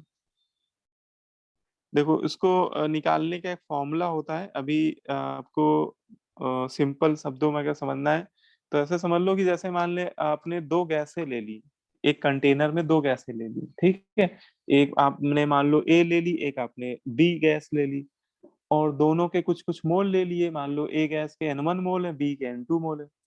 तो उन दोनों के मिक्सचर में, दोनों गैसों के मिक्सचर में दोनों गैसों का जो इंडिविजुअल प्रेशर होगा, है ना, जैसे मिक्सचर में, पूरे कंप्लीट मिक्सचर में गैस ए का जो अपना प्रेशर होगा, इंडिविजुअल प्रेशर, वो पार्शियल प्रेशर होगा। ठीक है, बात समझ में आ रही? यस। है ना। पार्शियल का मतलब यहाँ पे क्या है, individual pressure exerted by A gas in a mixture, है ना, इज कॉल्ड पार्शियल प्रेशर। जैसे एक कंटेनर में एक ही गैस है मान लो, तो उस केस में तो जो भी प्रेशर होगा पूरे कंटेनर में वो केवल वही गैस प्रेशर लगा रही होगी, ठीक है, उसी गैस का प्रेशर होगा। लेकिन जब दो गैसें होंगी या तीन गैसें होंगी या चार गैसें होंगी, मतलब जब मिक्सचर ऑफ गैसों की बात हो रही होगी, तो हर गैस अपना अपना कुछ कुछ प्रेशर लगा रही होगी। जैसे गैस ए कुछ P1 प्रेशर लगा रही होगी कंटेनर के बाउंड्री पे, गैस बी भी अपना कुछ P2 प्रेशर लगा रही होगी, गैस सी अगर है तो वो अपना कोई P3 लगा रही होगी। तो ये जो P1 P2 P3 है ये इंडिविजुअली गैस ए, गैस बी और गैस सी के पार्शियल प्रेशर है ना। और अगर कोई पूछे बताओ टोटल प्रेशर कितना है पूरे कंटेनर पे, तो वो उन तीनों पार्शियल प्रेशर के सम के बराबर हो जाएगा। ये अभी पढ़ेंगे, डाल्टन्स लॉ इसी को बोलते हैं, ठीक है। तो यस सर। समझ है ना, किसी एक गैस का अपना जो प्रेशर होता है इंडिविजुअल प्रेशर, वही उसका पार्शियल प्रेशर होता है किसी मिक्सचर में, है ना। अब इन दोनों में देखो रिलेशन भी आपको पता होना चाहिए, केपी और केसी में एक रिलेशन भी होता है, उसको भी लिख लीजिए, relation between KP and KC, relation between KP and KC. क्योंकि अच्छा कई बार सर, आपको ऐसे क्वेश्चन पूछे, हाँ बोलो बेटा। सर स्टोइकोमेट्रिक कोएफिशिएंट प्रेशर के केस में भी लिखना होता है? हाँ वो दोनों में लिखना होगा। बस फर्क इतना होगा कि जहाँ पे एक्टिव मास के टर्म थे, उनकी जगह पार्शियल प्रेशर का टर्म लिखना पड़ेगा, अच्छा है सर, ना। क्योंकि वो पावर होती है इसलिए। हाँ पावर में तो कोफिशिएंट आएगा ही आएगा, है ना, जो भी रिएक्टेंट है या जो भी प्रोडक्ट है उनके जो अपने अपने स्टोइकोमेट्रिक कोफिशिएंट है, वो एक्टिव मास के पावर में भी आएंगे और पार्शियल प्रेशर के भी पावर में लिखने होंगे, ठीक है। सॉरी सर, गैसेस किलो कर रहा। हाँ लिखेंगे लेकिन गैसों के लिए, मतलब कि चलो एक एक दो एग्जांपल और इसमें हम दिखा देते हैं, इससे आपको ये फंडा बिल्कुल क्लियर होना चाहिए। कि मान लो कि कोई ऐसा हेट्रोजीनियस टाइप का इक्विलिब्रियम दे दिया जाए, तो हेट्रोजीनियस में जरूरी नहीं कि सारी फेस सेम ही होंगी, कम से कम दो फेस तो अलग, दो डिफरेंट फेस तो होंगी। अब जैसे मान लो ये इक्विलिब्रियम है ना, इसका मुझे बोला जाए कि बताओ इसका केसी का क्या एक्सप्रेशन है, तो मैं पहले तो क्या करूंगा, प्रोडक्ट साइड देखूंगा। रिएक्टेंट से नफरत कर लो, रिएक्टेंट को मत देखो पहले। अगर आपको केसी केपी लिखना है तो सबसे पहले आप देखो प्रोडक्ट साइड। प्रोडक्ट साइड क्या है, कार्बन मोनोऑक्साइड, तो पहले इसके एक्टिव मास लिख दो, active mass of carbon monoxide, और इसके मोल्स दो हैं तो वो पावर में चले जाएंगे, होल स्क्वायर। अब जब डिवाइड करेंगे तो देखो रिएक्टेंट साइड CO2 भी है, कार्बन सॉलिड भी है, और अभी हम लोग डिस्कस किया था कि सॉलिड का एक्टिव मास क्या होता है, यूनिटी होता है, वन होता है। वन। तो CO2 का active mass into carbon solid की जगह वन लिख दीजिएगा। अब वही बात है देखो, अब तुम लोग समझदार लोग हो, वन लिखने का क्या मतलब है ना, सीधे उसकी जगह कुछ मत लिखो, सीधी बात है ना। वो तो बस समझाने के लिए मैं लिख रहा हूँ। आप सॉलिड का एक्टिव मास लिखिएगा ही नहीं एक्सप्रेशन में, क्योंकि उसका एक्टिव मास वन है, यूनिटी है। तो इसका केसी का एक्सप्रेशन बस इतना ही रह जाएगा। इस रिएक्शन का केसी का एक्सप्रेशन होगा active mass of carbon monoxide whole square divided by active mass of carbon dioxide. अब जैसे आपसे कोई पूछे कि इसका केपी का एक्सप्रेशन बताओ, तो केपी में भी वही कहानी है कि पहले आप प्रोडक्ट साइड जो गैसें हैं उनका पार्शियल प्रेशर लिख दीजिए और उसके कोफिशिएंट पावर में लिख दीजिए, डिवाइडेड बाय रिएक्टेंट साइड जो गैस है, गैस तो भैया केवल CO2 ही है, उसका ही पार्शियल प्रेशर लिखे। वैसे भी सॉलिड का पार्शियल प्रेशर डिफाइन नहीं होता है, सॉलिड का पार्शियल प्रेशर डिफाइन नहीं होता है।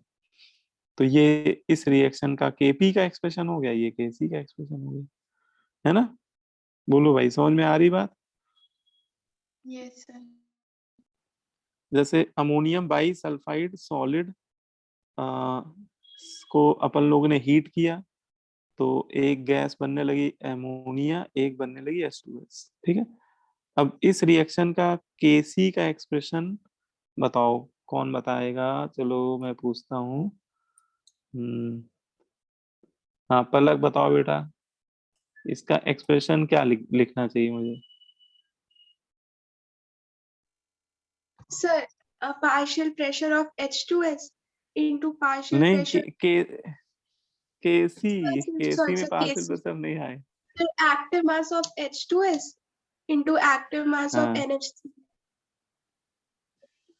ठीक है, बहुत बढ़िया, है ना।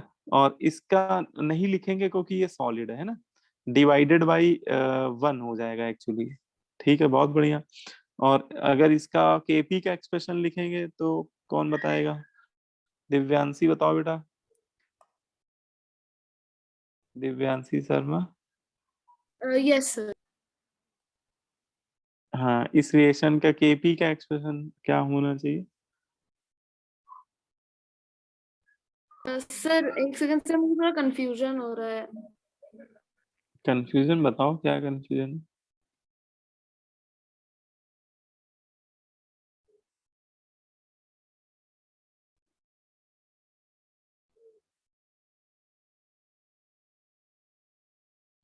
Sir H square S into sir एक सेकंड सर आप एक बार फिर से एक्सप्लेन कर दीजिए। देखो इसमें पहले आपको प्रोडक्ट साइड जो भी स्पेसीज हैं, गैसियस स्पेसीज, उनके पार्शियल प्रेशर लिख दीजिए। तो अमोनिया एक गैस है तो उसका पार्शियल प्रेशर लिख दीजिए, मल्टीप्लाई H2S है उसका भी लिख दीजिए। अब रिएक्टेंट साइड जब सारे प्रोडक्ट लिख लीजिए तब रिएक्टेंट साइड देख दो। रिएक्टेंट साइड देखो तो अमोनियम बाइसल्फाइड है और उसके नीचे S लिखा हुआ है, S फॉर सॉलिड। तो सॉलिड का एक्टिव मास क्या हो जाएगा? यूनिटी हो जाएगा। तो उसको फिर नहीं लिखना, एक्टिव मास हो चाहे पार्शियल प्रेशर हो, पार्शियल प्रेशर तो उसका वैसे भी डिफाइन नहीं होगा। तो इस रिएक्शन का केपी का एक्सप्रेशन बस इतना ही हो जाएगा, partial pressure of ammonia multiply by partial pressure of H2S, है ना। Okay sir. तो आपको देखो रिएक्शन तो कैसी भी दी जा सकती है। देखो रिएक्शन की तो कोई लिमिट नहीं है, इक्विलिब्रियम में बहुत सारी रिएक्शन होती हैं रिवर्सिबल टाइप की। लेकिन जो कॉन्सेप्ट है वो हम लोग को बस समझ के चलना है कि अगर कोई गैसियस स्पेसीज है या एक्वस स्पेसीज भी है तो भी उसका एक्टिव मास हमें लिखना पड़ेगा। लेकिन अगर मान लीजिए कोई सॉलिड स्पेसीज है ना, या फिर लिक्विड स्पेसीज है, प्योर लिक्विड है ना, तो फिर उसका एक्टिव मास 1 लेना पड़ेगा मुझे। और जैसे मान लो ये एक रिवर्सिबल रिएक्शन है, ठीक है, इसका मुझे केसी का एक्सप्रेशन लिखना है। तो पहले मैं रिएक्टेंट साइड नहीं देखूंगा, रिएक्टेंट से नफरत कर लीजिए, रिएक्टेंट साइड मत देखिए। पहले आपको प्रोडक्ट से प्यार करना है, प्रोडक्ट का एक्टिव मास पहले लिखना है, ठीक है। तो प्रोडक्ट को न्यूमरेटर में लिख देना है। तो पहले लिखो आप एसिटिक एसिड, ठीक है। अच्छा, एक्वस वाले में कोई समस्या नहीं है, एक्वस मतलब वो वाटर में सॉल्युबल है ना, तो फिर तो कोई समस्या नहीं, फिर तो उसका एक्टिव मास लिखेंगे हम लोग। और नीचे इन दोनों का क्या क्या हो जाएगा? इन दोनों का भी लिखना पड़ेगा, ये दोनों भी एक्वस फेस में, ईस्टर का लिख देंगे और इनटू वाटर का लिख देंगे, ठीक है। सर इसमें H2O प्योर लिक्विड होगा तो सर उसका यूनिटी नहीं होगा? नहीं, एक्चुअली H2O कभी प्योर लिक्विड होता ही नहीं है। इसलिए प्योर नहीं होता है क्योंकि वही सॉल्वेंट है ना। प्योर लिक्विड कहने का मतलब जैसे आपको H2O के अलावा कोई प्योर लिक्विड लिख के दिया जाए और उसके नीचे फिर वो एक्वस नहीं लिखेगा, फिर उसके नीचे वो L लिखेगा, स्मॉल L, तब उसको हम लोग प्योर लिक्विड कंसीडर करेंगे, है ना। लेकिन अगर कोई वाटर में डिजोल्व है तो वाटर में डिजोल्व होने वाली स्पेसीज प्योर लिक्विड में नहीं आएंगी क्योंकि वहां पे वाटर भी सॉल्वेंट है और वो खुद भी एक सॉल्वेंट है ना। Yes sir. जैसे ब्रोमीन, ब्रोमीन अगर कहीं पे आ रहा हो तो ब्रोमीन प्योर लिक्विड की तरह कंसीडर किया जाएगा, ठीक है। ब्रोमीन जैसे एक इक्विलिब्रियम लिख सकते हो, CO plus Br2, this give COBr2। जैसे ये इक्विलिब्रियम, अब CO को तो गैस होती है, ब्रोमीन प्योर ब्रोमीन आपका लिक्विड फेस में होगा रूम टेम्परेचर पे, और COBr2 गैस फेस में। तो इसका जब लिखेंगे ना केसी, तो इसमें ब्रोमीन का नहीं लिखेंगे, क्योंकि ब्रोमीन यहाँ प्योर लिक्विड है। तो COBr2 का लिखेंगे डिवाइडेड बाई कार्बन मोनोऑक्साइड का लिखेंगे। ठीक है ना? तो जब Yes. लिक्विड लिखा हो तभी लिक्विड मानेंगे, और अगर एक्वस लिखा हुआ है तो एक्वस मतलब वो वाटर में डिसॉल्व है सारी स्पेसीज, है ना, तो फिर उसका यूनिटी नहीं लेंगे। लिक्विड का केपी कंसिडर करते हैं। हाँ, लिक्विड का केपी में देखो, जैसे इस सिस्टम का केपी लिखना हो तो केपी तो डिफाइन होगा, लेकिन वही बात है कि लिक्विड स्पेसीज का केपी भी उसका कंसीडर नहीं करेंगे, मतलब उसका पार्शियल प्रेशर नहीं कंसीडर करेंगे। प्योर सॉलिड और प्योर लिक्विड का नहीं लेना है आपको। ठीक है, तो ये हो जाएगा। क्लियर हो रही बात? Yes, sir. Yes, Yes. sir. तो वो ये हो गया आपका। अब इसमें हाँ, मैं आपको एक रिलेशन बताने जा रहा था, उसको लिख लिए, relation between KC and KP. Relation between KC and K, क्योंकि कई बार आपको ऐसे क्वेश्चन पूछेंगे जिसमें कोई एक रिएक्शन दे दी जाएगी और उनमें केपी और केसी में क्या रिलेशन है, उससे रिलेशन से रिलेटेड आपसे क्वेश्चन पूछेंगे।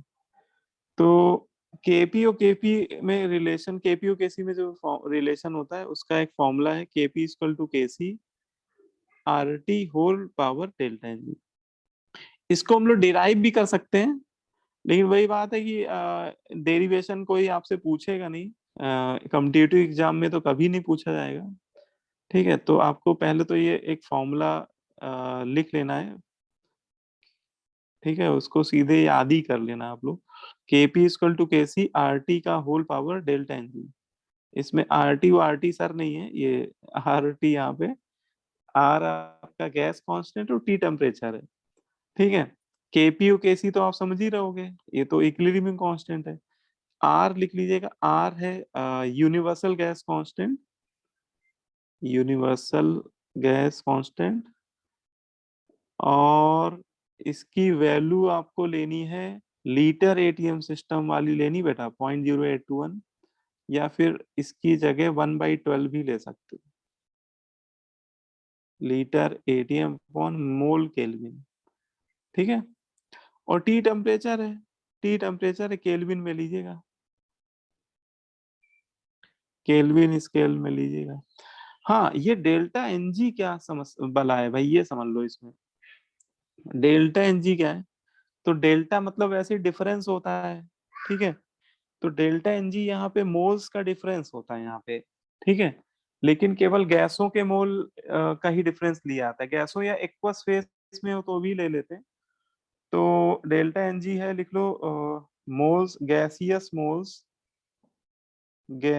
Moles of product minus gaseous moles of reactant.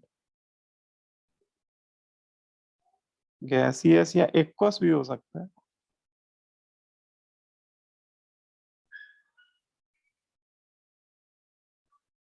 Minus gaseous moles of reactant. तो अगर आपको कोई भी रिएक्शन दी गई है, रिवर्सिबल रिएक्शन, उसमें आप गैसों के जो स्टाइक्योमेट्रिक कोफिशिएंट है उनमें रिएक्टेंट के स्टाइक्योमेट्रिक कोफिशिएंट का माइनस कर दीजिएगा, तो आपको क्या मिल जाएगा, डेल्टा एनजी मिल जाएगा। ठीक है, यहाँ मोल्स का मतलब स्टाइक्योमेट्रिक कोफिशिएंट है बेटा, मोल्स का मतलब जो रिएक्टेंट और प्रोडक्ट के स्टाइक्योमेट्रिक कोफिशिएंट है उन्हीं को यहाँ पे मोल बोल रहे हैं। जैसे एग्जांपल ले लेते हैं, N2+3H2 से ट्वाइस अमोनिया बन रहा है। ठीक है, मान लो ये रिएक्शन है, हैबर प्रोसेस से अमोनिया बन रही है। अब इस रिएक्शन का केवल आपसे पूछा है बताओ डेल्टा एनजी क्या है। तो पहले आप देखो कि प्रोडक्ट साइड कितने मोल्स हैं, प्रोडक्ट के मोल्स मतलब उसका जो स्टाइक्योमेट्रिक कोफिशिएंट है वो कितने हैं, तो वो 2 है। और फिर रिएक्टेंट साइड देख लो कितने हैं, तो 1 नाइट्रोजन के और 3 हाइड्रोजन के, टोटल कितने हो गए, 4 हो गए। तो डेल्टा एनजी की वैल्यू क्या आ जाएगी, -2 आ जाएगी।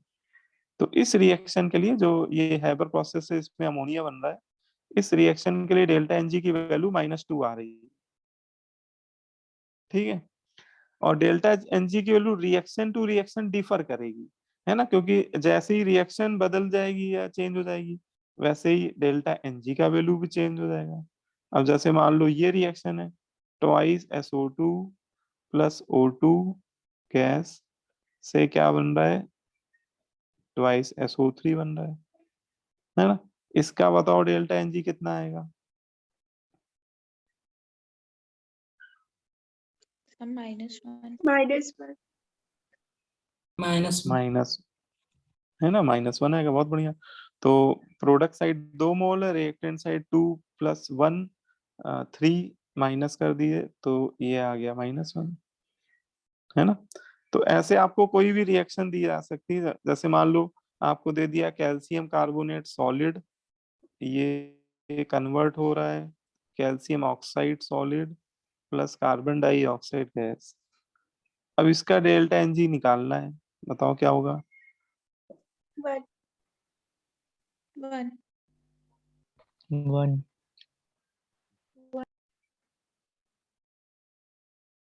देखो इसमें 1 तो आ रहा है, ठीक है, बिल्कुल सही आंसर, लेकिन 1 कैसे आ रहा है? 2 -1 से 1 आ रहा है कि 1 -0 से 1 आ रहा है? 1 - 0 1 - 0 1 - 0, हाँ। तो इसमें ध्यान रखना है कि केवल गैसों के ही कोफिशिएंट आपको लेने, सॉलिड के नहीं लेने हैं, ठीक है। तो CO2 प्रोडक्ट साइड गैस का एक ही मोल है, तो 1। और ये तो बेटा सॉलिड है, तो इसका कोफिशिएंट मत लीजिए, है ना। सॉलिड का ना तो एक्टिव मास लेना है, ना तो कोफिशिएंट लेना है, मतलब सॉलिड की कोई औकात नहीं है इस चैप्टर में। सॉलिड और प्योर लिक्विड को आपको इग्नोर करके चलना है हमेशा, ठीक है।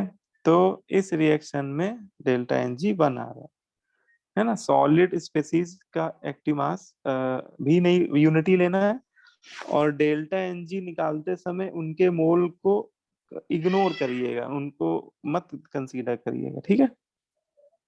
क्योंकि अगर आपने कंसीडर किया तो फिर गड़बड़ हुआ, है ना, मतलब वहां पे उसको कंसीडर नहीं करना है।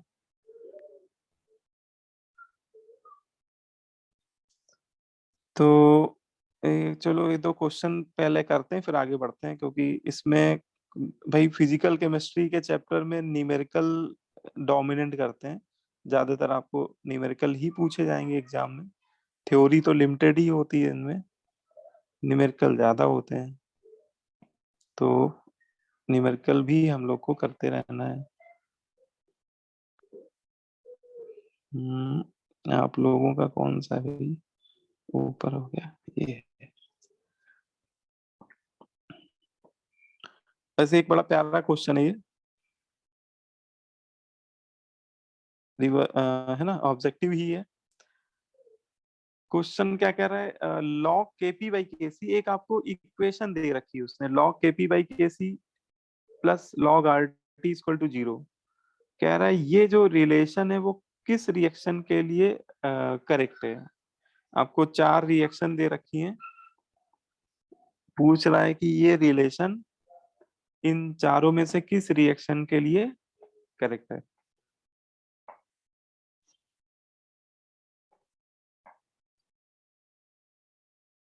तो पहली वाली। है ना, फर्स्ट वाली है A option. Yes sir. A option के लिए करेक्ट है कि कोई और तो नहीं आंसर? देख लो भाई, जल्दीबाजी में आंसर मत दो।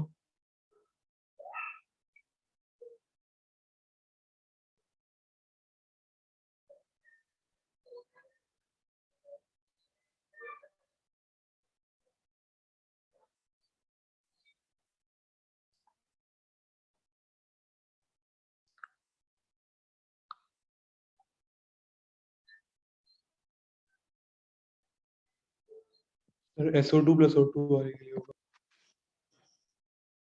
SO2 प्लस O2 से SO3, है ना, बी आंसर यस होना चाहिए। तो ठीक है भाई आदित्य, करेक्ट कह रहा हूँ। इसमें आंसर बी आएगा बेटा, है ना। बी वाली रिएक्शन के लिए है ये रिलेशन। देखो आपको लग रहा होगा सर ये कैसे करना है, नहीं समझ में आ रहा है ना। देखो आपको अभी इसके मैंने एक रिलेशन, हाँ बी वाले तो के लिए सही -1 आएगा। होगी। हाँ हाँ, डेल्टा एन जी -1 होगा, तो ठीक। वो रेसिप्रोकल है ना, मुझे तो लगा KC/KP। हाँ नहीं, अब समझ में आ गया तुम्हारे, करेक्ट।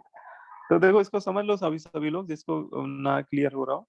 तो पहले तो हमें ये रिलेशन याद रखना है, केपी केसी में एक ही फॉर्मूला होता है, पूरा चैप्टर आप पढ़ डालोगे केपी केसी में रिलेशन बस एक यही होता है। और यहाँ पे जो एक्सप्रेशन दिया लॉग के टर्म में दिया है, तो आप क्या करो, बोथ साइड लॉग ले लो। ऐसा करो केपी और केसी को एक ही तरफ ले आओ, मतलब केसी को केपी अपॉन केसी लिख लो, है ना। इसको इधर ले आए हम, और अब आप लॉग ले लो बोथ साइड। तो आपकी इक्वेशन वैसी ही दिखने लगेगी जैसी उसने लिखी हुई है, और यहाँ पे हो जाएगा log RT power delta N. अब एक सिंपल सा एक रिलेशन आप बचपन से पढ़ते आ रहे हो, log m to the power n, ठीक है। तो इसमें जो पावर में नंबर होता है ये आगे आ जाता है, n log m, ऐसे इसको लिखते हैं, ये सभी को पता ही होगा। तो यहाँ पे log RT power delta N G है, तो अगली लाइन में डेल्टा एन जी जो पावर में है, वो पापा जी आगे कूद जाते हैं, तो delta N G log RT, है ना। अब इसकी साइड चेंज कर दो, जो delta N G log RT उसको ले आओ आप इधर साइड, लेफ्ट हैंड साइड में, तो ये हो गया minus delta N G log RT। और आपको एक इक्वेशन उसने ऑलरेडी दे रखी है, एक इक्वेशन आपने लिखी है ना फॉर्मूले के अकॉर्डिंग, और एक देखो उसने लिखी हुई है, देखो एक इक्वेशन उसने लिख दी। आप इन दोनों इक्वेशन को कंपेयर करो, आपको बस कंपेयर करना है यहाँ पे। आप इन दोनों इक्वेशन को कंपेयर करो, ये वाली इक्वेशन, ये वाली इक्वेशन। तो बताओ डेल्टा एन जी की वैल्यू कंपेयर करने पे कितनी आ रही है -1 -1 है ना। हाँ, तो ऑन कंपेयरिंग बोथ इक्वेशन, ठीक है, उससे क्या आ रहा है, डेल्टा एन जी आपको समझ में आ रहा है कि यह -1 होगा, तभी ये इक्वेशन बन सकती है। अगर डेल्टा एन जी -1 ले लें तो हमारी इक्वेशन एग्जैक्टली वही बन जाएगी जो दी हुई है। इसका मतलब ये जो फॉर्मूला है ये ऐसी रिएक्शन के लिए ही एप्लीकेबल होगा जिसके लिए डेल्टा एन जी की वैल्यू -1 हो, है ना। तो बस आप चारों ऑप्शन में चेक कर लो। जैसे पहले ऑप्शन में देखो तो डेल्टा एन जी क्या है। अच्छा, आपको लग रहा होगा सर इसमें कहीं पे कुछ लिखा नहीं है फेस, तो देखो जब, वैसे तो ऐसा होगा नहीं, बहुत रेयरली ऐसा होगा, लेकिन कभी आपको फेस ना लिख के दिया जाए तो गैस ही मान के चलना है फिर, ठीक है। जैसे यहाँ पे कुछ लिख ही नहीं रहा है किसी के नीचे, तो गैस ही मान के चलो। तो 2 - 1 1 हो गया। अब जैसे इसमें हो जाएगा 2 - 2 0 हो गया, -1 जिसमें आएगा वही सही होगा। आप बी के लिए करोगे तो 2 - 3 इसमें आ गया -1, और लास्ट के लिए करोगे तो 2 - 4 -2। तो इसलिए हमारा आंसर क्या हो जाएगा, बॉम्बे हो जाएगा, है ना। तो क्योंकि डेल्टा एन जी -1 इसी में आ रहा है। ठीक है, बोलो क्लियर हुई बात। Yes, sir. ठीक Yes. है, तो इस तरह के क्वेश्चन बहुत कॉमन है, आपसे पूछे जा सकते हैं। अब जैसे तो ये फॉर्मूला अभी हम लोगों ने पढ़ा है, KP KC RT power delta N G, KP is equal to KC RT power delta N G. इससे तीन तरह के रिजल्ट बनते हैं, है ना। तीन तरह के रिजल्ट इससे निकलते हैं। जैसे मैं आपको तीन अलग केस लेके बताता हूँ कि अगर किसी रिएक्शन का डेल्टा एन जी सपोज 0 हो, मान लो कोई ऐसी रिएक्शन हो जिसका डेल्टा एन जी 0 हो, तो डेल्टा एन जी यहाँ 0 रखने पे देखो क्या होगा, RT की पावर 0 तो 1 हो जाएगा। तो उस क्वेश्चन में उस रिएक्शन के लिए केपी और केसी की वैल्यू क्या हो जाएगी, इक्वल हो जाएगी, है ना। तो अगर किसी कोई भी ऐसी रिवर्सिबल रिएक्शन दी जाए जिसके लिए डेल्टा एन जी की वैल्यू 0 आ रही हो, तो उसका केपी और केसी न्यूमेरिकली इक्वल हो जाएगा। लेकिन ऐसा कोई जरूरी नहीं कि हमेशा ही डेल्टा एन जी 0।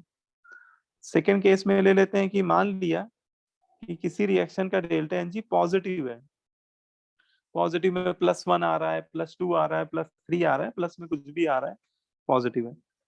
तो इस केस में केपी केसी इक्वल तो नहीं होगा, है ना?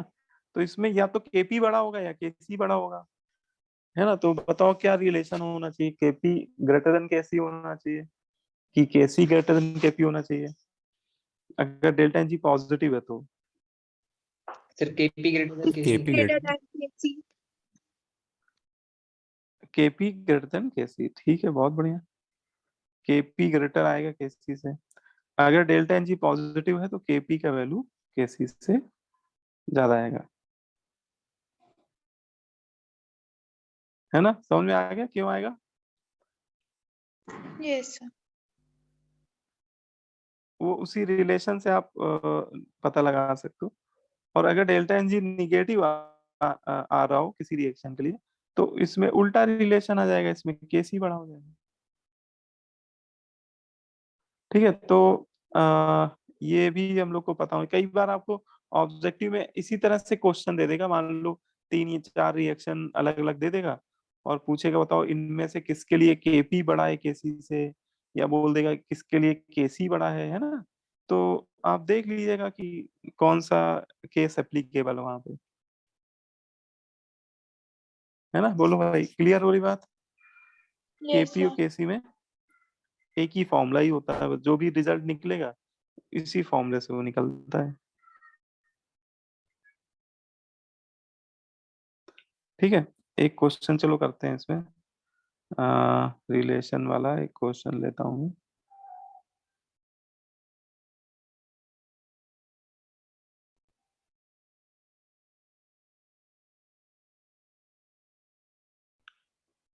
आप लोगों को स्कूल में तो पढ़ा दिया गया होगा चैप्टर का केसी केपी वाला, नो सर। स्टार्ट हुआ केमिकल।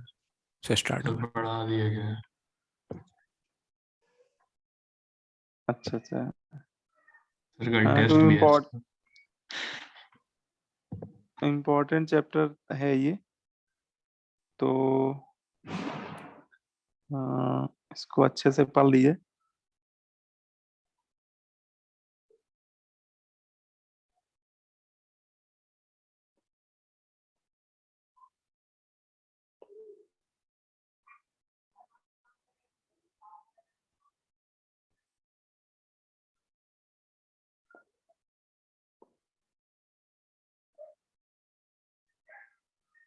है ना? देखो ये क्वेश्चन बहुत सिंपल है, आप ही लोगों को बताना है।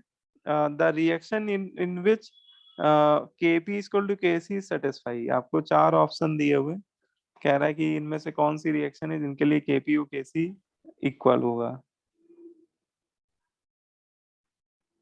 है ना? केपी केसी का भी इक्वल होता है ना, जब डेल्टा एन जी 0 होता है। तो बताओ भाई किसका किसका 0 है डेल्टा एन जी? सर ए और सी। ए और सी। और सी का सर। ए और सी का, ठीक है, बहुत बढ़िया, है ना? ये क्वेश्चन एमसीक्यू है शायद, तो इसमें 2 आंसर आ रहे हैं। तो 3 - 3, हाँ, इसमें भी 0 आ रहा है, और इसमें 2 - 2 0 आ रहा है। बी में ये देखो, ये गैस है, ये सॉलिड है भैया, 1 सॉलिड के तो लेने ही नहीं है, 1 - 0 सीधे 1। और डेल्टा एन सर जी 1 इसका 1 आ जाएगा, क्योंकि देखो इधर गैस के 2 मोल ले लो और सॉलिड की तरफ देखो ही नहीं, गैस के फिर 1 मोल ले लो, बी आपका गैस है और इससे कोई मतलब नहीं, तो 1। तो बस ए सी है, बिल्कुल सही, करेक्ट। तो मतलब इस तरह के क्वेश्चन आपको बहुत ज्यादा कॉमन टाइप के क्वेश्चन है, आपको मिलेंगे ही क्वेश्चन में। चलो एक क्वेश्चन और करते हैं ना, इस चैप्टर में जितने क्वेश्चन करोगे उतना ही मजा आएगा आपको चैप्टर में।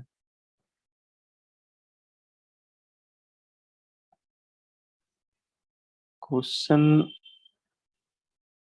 ज्यादा ज्यादा करिए आप लोग। एक ये ग्राफ वाला क्वेश्चन है, ये करते हैं चलो।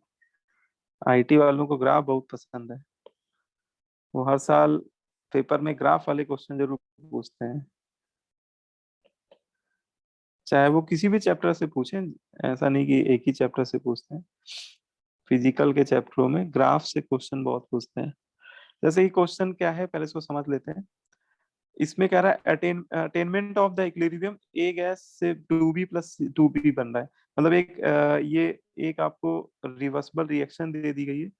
ए गैस से क्या बन रहा है, 2c gas plus b gas, ठीक है। और ये ग्राफ से रिप्रेजेंट किया जा रहा है। The find the correct option. पहला ऑप्शन कह रहा है at t equal to 5 second equilibrium has been reached. तो देखो ग्राफ आपको दिया है कंसंट्रेशन वर्सेस टाइम, और ग्राफ में आप बता सकते हो इक्विलिब्रियम किस समय पे आया है। इक्विलिब्रियम पे कंसंट्रेशन की लाइन क्या हो जाती है, Cost. कांस्टेंट हो जाती है ना। कंसंट्रेशन एक्स एक्सिस के पैरेलल हो जाता है। तो ये Yes, तीनों sir. लाइन कांस्टेंट हो रही है कितने टाइम पे, 5 सेकंड पे, है ना। 5 seconds. तो ये तो समझ में आ रहा है कि t इक्वल टू 5 सेकंड पे इक्विलिब्रियम आया है ना। Equilibrium is achieved. तो ये तो तीनों ऑप्शन में शायद दे रखा है ना कि इक्विलिब्रियम कितने पे आया है, 5 सेकंड पे आया, ठीक है। ये तो तीनों में वही समझ में आ रहा है कि ए बी सी में तो तीनों ही में यही बोल रहा है। अच्छा भैया, और फिर आगे पढ़ते हैं भैया। इसमें केसी की वैल्यू कह रहा है 128 है ना। जैसे पहला ऑप्शन देखो, तो चलो केसी निकालते हैं, क्योंकि ऐसे बिना केसी निकालने से तो पता ही नहीं चलेगा। इस इस रिएक्शन का अगर केसी का एक्सप्रेशन लिखें तो वो क्या होगा, active mass of C whole square multiply active mass of B divided by active mass of A, है ना, यही तो होगा। अब ये एक्टिव Yes, मासेस आपको ग्राफ से देखने पड़ेंगे। देखो यहाँ ग्राफ में वो शो कर रहा है।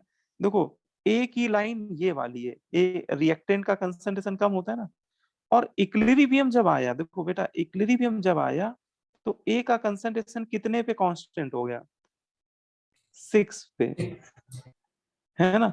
इसका मतलब इक्विलिब्रियम पे ए का मोलर कंसंट्रेशन कितना है, एक एक्टिव मास 6 है ना, 6 मोल पर लीटर। अच्छा बताओ कि बी का एक्टिव मास इक्विलिब्रियम पे कितने पे फिक्स हो गया, कितना है, 4. 4. 4. ए का, है ना, बी का 4 है। बस वही ये ग्राफ में बस यही देखना है आपको। सी का कितने पे कांस्टेंट हो गया, 8. सी का 8 पे कांस्टेंट हो गया। लेकिन सी का होल स्क्वायर है तो 8 का होल स्क्वायर करना पड़ेगा। अब जरा देखो ये 128 आ रहा है तो पहला ऑप्शन सही हो तो जाएगा, नहीं सर तो 64 आ रहा है. तो हाँ ये चेक करना पड़ेगा कितना आ रहा है। तो कितना आ रहा है भाई, ये 2 से कैंसिल हो रहा है क्या, Sir, 128/3. 128/3 आ रहा है बेटा। और उसने कितना बोला है, ए ऑप्शन में कह रहा है कि 128 है ना। इसका मतलब ये ऑप्शन सही है कि गलत है, ये ऑप्शन है. रॉन्ग हो गया, गलत है ना, गलत। अब जैसे अब ए गलत है तो बी और सी में ही कोई होगा। अब A equal to 5 second equilibrium achieve, तो सही कह रहा है। And percentage dissociation of A 60%। अच्छा इसने परसेंट डिसोसिएशन ए का पूछ दिया है, तो ये तो लॉजिक से भी कर सकते हो। देखो आपसे कह रहा है परसेंटेज डिसोसिएशन ऑफ ए, है ना। अब देखो ये कैसे निकालोगे, ए कितने परसेंट डिसोसिएट हो रहा है। तो ए देखो जिस जिस चीज का परसेंटेज निकालना होता है, ये तो एक जनरल आपको जनरल मैथमेटिक्स ये बोलती है कि जिस चीज का परसेंट निकालना हो वो चीज आप न्यूमरेटर में ले लो, डिवाइड बाई टोटल ले लो, तो उसका परसेंट आ जाएगा। तो अगर ए का परसेंट डिसोसिएशन ए निकालना है तो आप ये ले लो कि ए के मोल कितने डिसोसिएट हो रहे हैं, moles of A dissociated. Equilibrium आते आते उसके कितने मोल डिसोसिएट हो गए, है ना। और with respect to initial mole, with respect to initial mole of A into 100 कर देना, उससे उसका परसेंट डिसोसिएशन आ जाएगा। अब देखो एक एक शुरुआत में जब रिएक्शन बेटा जस्ट स्टार्ट हुई है, आप ग्राफ को ही देखो, सब कुछ ग्राफ में छुपा हुआ है। जब रिएक्शन स्टार्ट हुई है तो उस समय ए के कितने मोल है? 10। 10 और इक्विलिब्रियम आते आते इक्विलिब्रियम पे उसके कितने हो गए मोल? 6, 4 है ना? तो 10 से 6 हो गए, तो बताओ कितने डिसोसिएट हो गए? 4. 4. 4 डिसोसिएट हो गए। बहुत बढ़िया। तो अगर 10 थे और 6 रह गए तो 4 मोल डिसोसिएट हो गए। With respect to initial mole, तो इनिशियल शुरुआत में कितने मोल लेके चल रहे थे हम लोग ग्राफ में? ए के इनिशियल मोल तो 10 लेके चले थे ना, तो बस यहाँ से निकाल लो आप। यहाँ से 10 सा 0 एक कैंसिल हो जाएगा, 40% आएगा। इसका मतलब जो परसेंट डिसोसिएशन ए का है वो 40% है ना। मतलब कि इसने कितना बोला है, ये तो कह रहा 60% है भैया, बी भी गलत है और सी सही हो जाएगा। C correct. सी में, हाँ सी सही है। सी में टाइम ऑफ इक्विलिब्रियम भी 5 सेकंड सही है और परसेंट डिसोसिएशन ए का 40% है। हाँ, अगर केसी पूछता सही वाला तो केसी सही वाला होता 128 डिवाइड बाई 3। ठीक है, तो ये तीनों चीजें तो हम लोगों ने कैलकुलेट कर ली, है ना। अब हम लोग अगली क्लास में न्यूमेरिकल खूब सारे करेंगे केसी केपी पे, क्योंकि अभी तो आज मैंने आपको लिखना ही बताया है कि केसी का एक्सप्रेशन कैसे लिखते हैं केपी का। तो अगली क्लास में हम लोग इस पे अलग अलग तरह के न्यूमेरिकल्स की प्रैक्टिस करेंगे केसी केपी, क्योंकि ये इम्पोर्टेंट टॉपिक है बहुत। एक क्वेश्चन से और आता ही है एग्जाम में, जेई के पेपर में, केसी केपी के कैलकुलेशन पे बेस्ड। ठीक है, और अगर आप क्वेश्चन अभी करना चाहते हैं मतलब कि होमवर्क के फॉर्म में, जिन बच्चों के पेपर कंप्लीट हो गए हैं तो वो लोग तो कर ही सकते हैं। तो जब आप रेजोनेंस की सीट खोलेंगे इक्विलिब्रियम चैप्टर की, तो उसमें आप लोग क्या करिएगा, सेक्शन ए एक तो लगा लीजिएगा, ये सेक्शन ए है ना, ये आपका हो जाएगा। सेक्शन बी कर सकते हो क्योंकि इसमें होमोजीनियस इक्विलिब्रियम के क्वेश्चन है आसान से। ठीक है, अभी सेक्शन सी मत करिएगा, सेक्शन सी में होमोजीनियस नहीं, अभी केपी वाले मत करिएगा, केवल आप लोग केसी वाले ही करिए। और एक रिलेशन वाला कर लीजिएगा, हाँ रिलेशन बिटवीन केपी केसी, मतलब सेक्शन डी कर सकते हो। तो सेक्शन ए बी और डी, केवल ये 3 सेक्शन आप चाहो तो लगा सकते हो आसानी से। ठीक है ना। तो ये करिएगा, आप लोग अटेम्प्ट करिएगा। बाकी इसके आगे वाला थ्योरी मैं नेक्स्ट क्लास में कराऊंगा आप लोगों को। ठीक है, बोलो भाई। Yes. सर आपने पहला है लेक्चर ना? सर टेलीग्राम पे अपलोड नहीं किया है। बेटा टाइम नहीं मिल पाता है इसलिए नहीं कर पाया हूँ, आज कर दूंगा। ठीक है, यस सर। टाइम टाइम का बड़ा समस्या है भाई। आज करता हूँ, ठीक है, आज जितने भी पुराने बचे हुए हैं वो कर देंगे। एक तो केमिकल बॉन्डिंग 1 वाला होगा और एक शायद केमिकल बॉन्डिंग का भी एक नंबर 8 वाला कोई है ना? जैसे लास्ट का, मतलब लास्ट के पहले वाला भी है। लास्ट के पहले, हाँ हाँ, लास्ट तो वाला संडे को वो होगा। भी, हाँ अभी एक लेक्चर बचा हुआ है, संडे को करेंगे, हाइड्रोजन बॉन्डिंग और फजान रोल ये सब। ठीक है, बाकी आप लोग इसके क्वेश्चन लगाने स्टार्ट कर दिए। ठीक है, यस सर। चलो अच्छा ठीक है, फिर मैं वाइंड अप करता हूँ।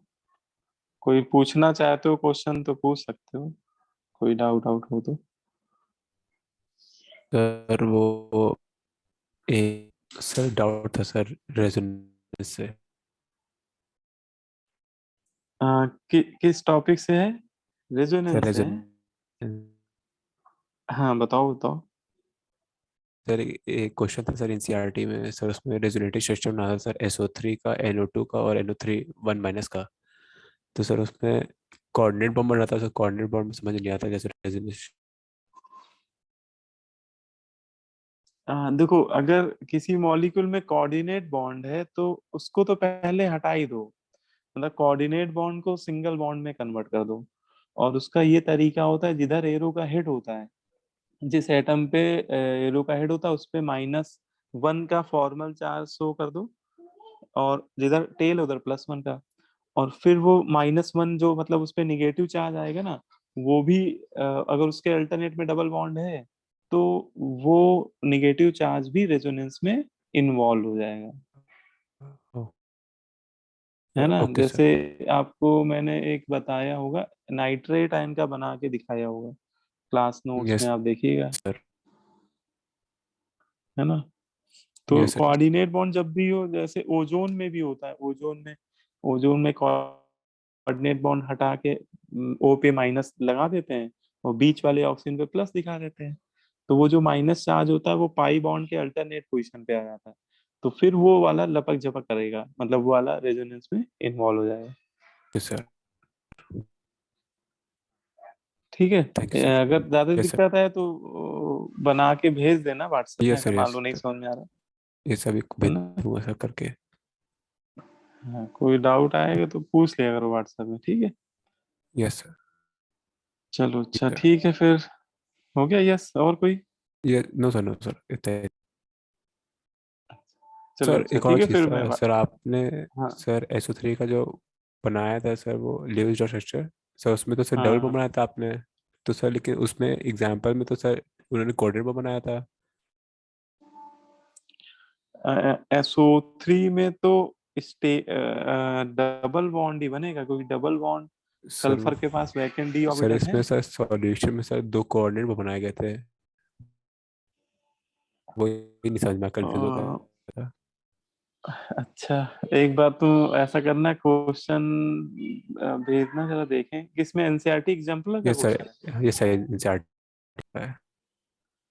अच्छा, उसमें ये तो नहीं पूछ रहा है कि जैसे एक स्ट्रक्चर में कोऑर्डिनेट बना के दिया हो, एक में डबल सर बना दिया हो, पूछा हो कौन ज्यादा स्टेबल है, नो ऐसा सर, तो सर नहीं उसमें है। बस ये क्वेश्चन था कि सर रेजोनेटिंग स्ट्रक्चर्स बनाने हैं।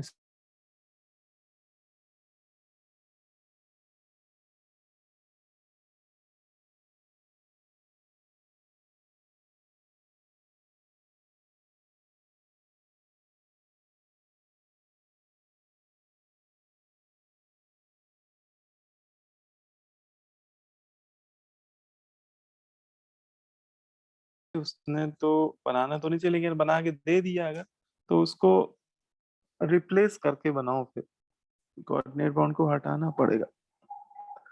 ठीक है, तुम बना, ओके फोटो सर। फोटो खींचे के एक बार भेजना है।